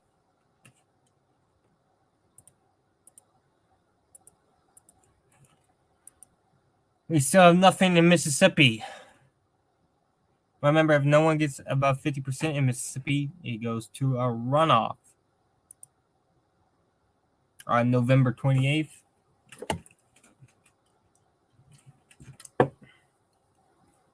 The Republican debate is tomorrow. I have not streamed the debates this year, as I only streamed a debate last year, but that is it.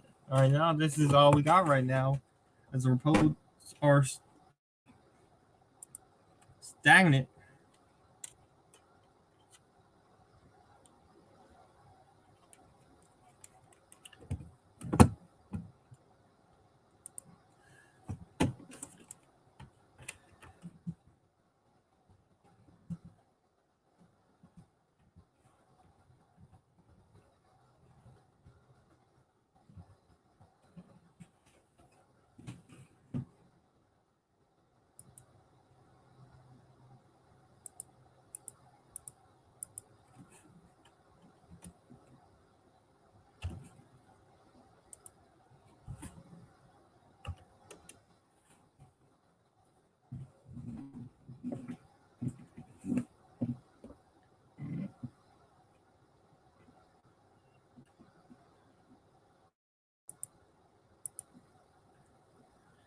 Oh, we finally got results in Mississippi.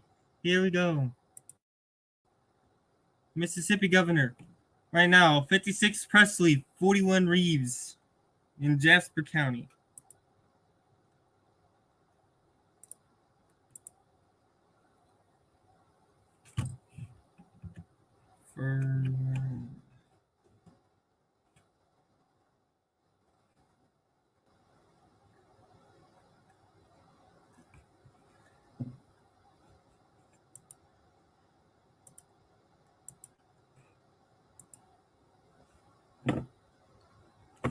I'll be right back. You're watching SPC Live.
Welcome back. We're live here, and we got results in Mississippi right now. We got Presley ahead. This is the early results here in Jasper County. 9% in. Presley 56, Reeves 41, Grave low.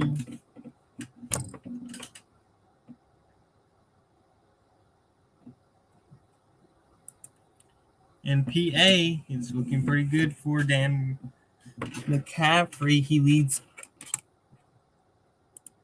What is going on here? First Republican County, Lebanon County. What is going on here?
Welcome back. We have McCaffrey and Cusiello right now. We have McCaffrey winning 80-16. In Mississippi, we got nothing yet, of course. And then in Kentucky, 61% in. Bashir, 52. Cameron, 47.6. They always called this race. Most networks and people on Trusted are calling this race for Bashir. In the Virginia legislature, 28 Democrats, 21 Republicans in the House of Delegates. State Senate, 9-6 for the Democrats.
And we got word in Ohio. We got word in Ohio.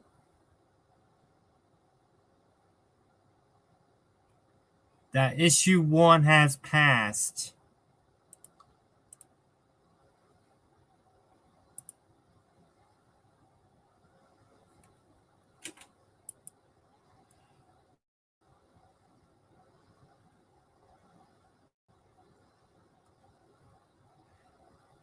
This is looking very good for the Democrat. The issue 1, abortion has been codified in Ohio.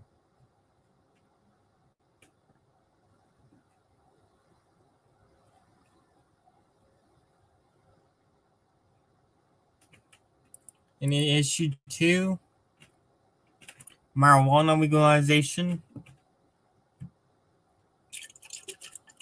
5643.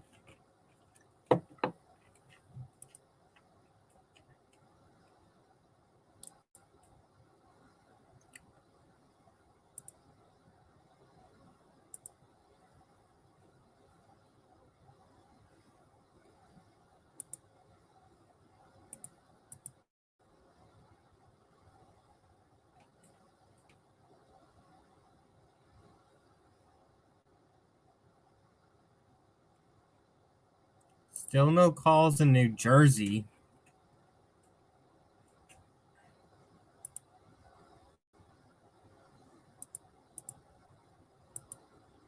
This is Pennsylvania, looking very, very good for the Democrat justice.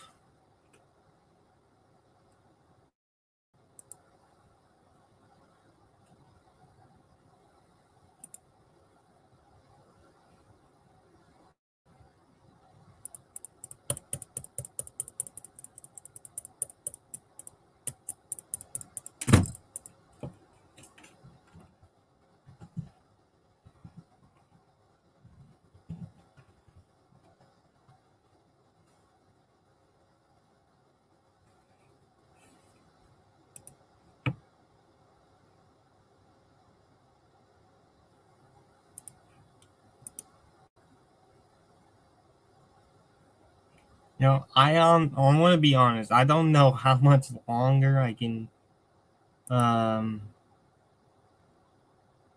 stream. I'm getting exhausted.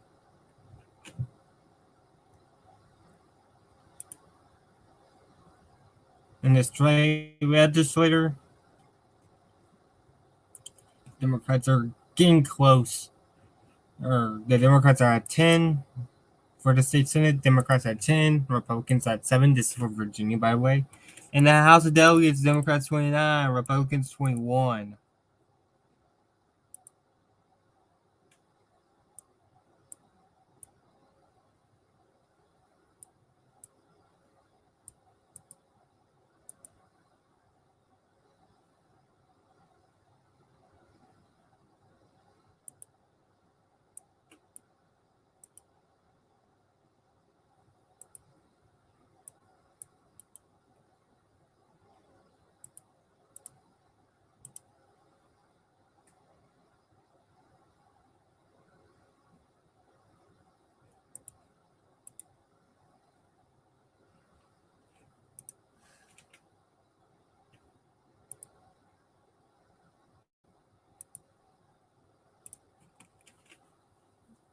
Daniel Cameron's getting close for McCarthy. Caffrey is getting close to victory in the state of Pennsylvania.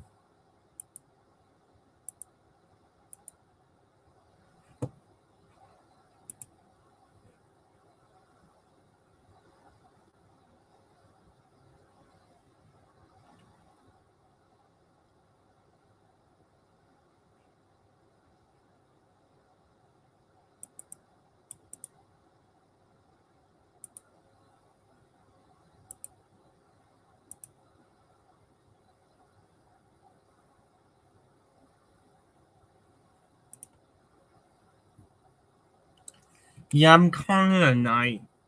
It's taking 40 minutes for Mississippi to get merely any votes in.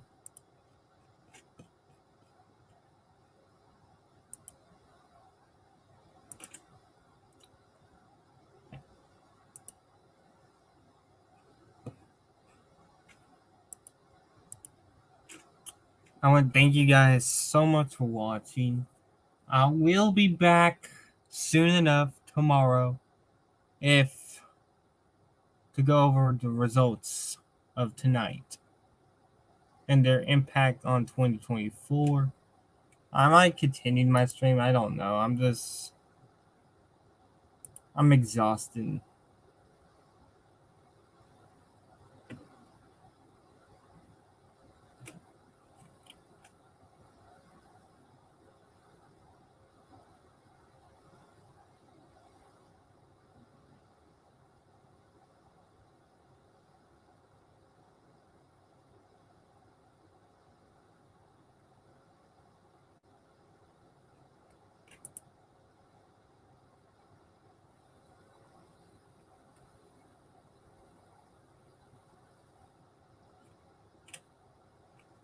And this, we cannot project that the Democrats have won the House of Delegates in the state of Virginia. Not the House of Delegates, the state Senate in Virginia. Youngkin will not get his trifecta. Well, everyone, thank you so much for watching tonight's live coverage of this election night. I'll bring you through the results one last time. So let's go over here. In Kentucky governor, Andy Beshear will win this pretty decently at the end for a Democrat in Kentucky. In Mississippi, Brandon Presley leads Tate Reeves. Again, not a lot of vote is in. I don't know what's taking so long. In Pennsylvania, Dan McCaffrey is leading big over Caroline Carol-Sua. In Virginia State Legislature, this is our current margin. Ohio's issue 1, it's looking very likely that it will pass. Ohio issue 2, it's competitive right now. There's nothing in the New Jersey State Legislature, nothing in New York yet. Texas, I'll share this. In the Houston mayor, Sheila Jack. Wait, I'm waiting for it to reload. John Whitmer leads. Sheila Jackson lead. In Uvalde, nothing yet. And then in Texas, Prop 4, 83-16 in the affirmative. For Prop 2, 77-23 in the affirmative. Prop 2, 65-35 in the affirmative. And 66-34 in the affirmative for Prop 3. Nothing in for Colorado. And in Maine,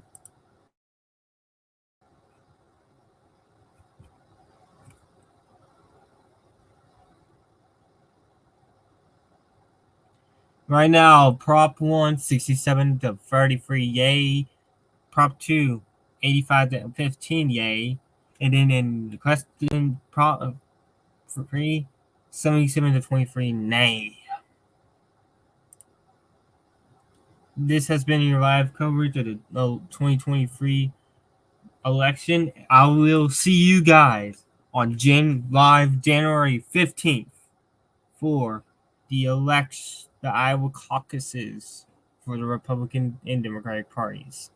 Thank you so much for watching.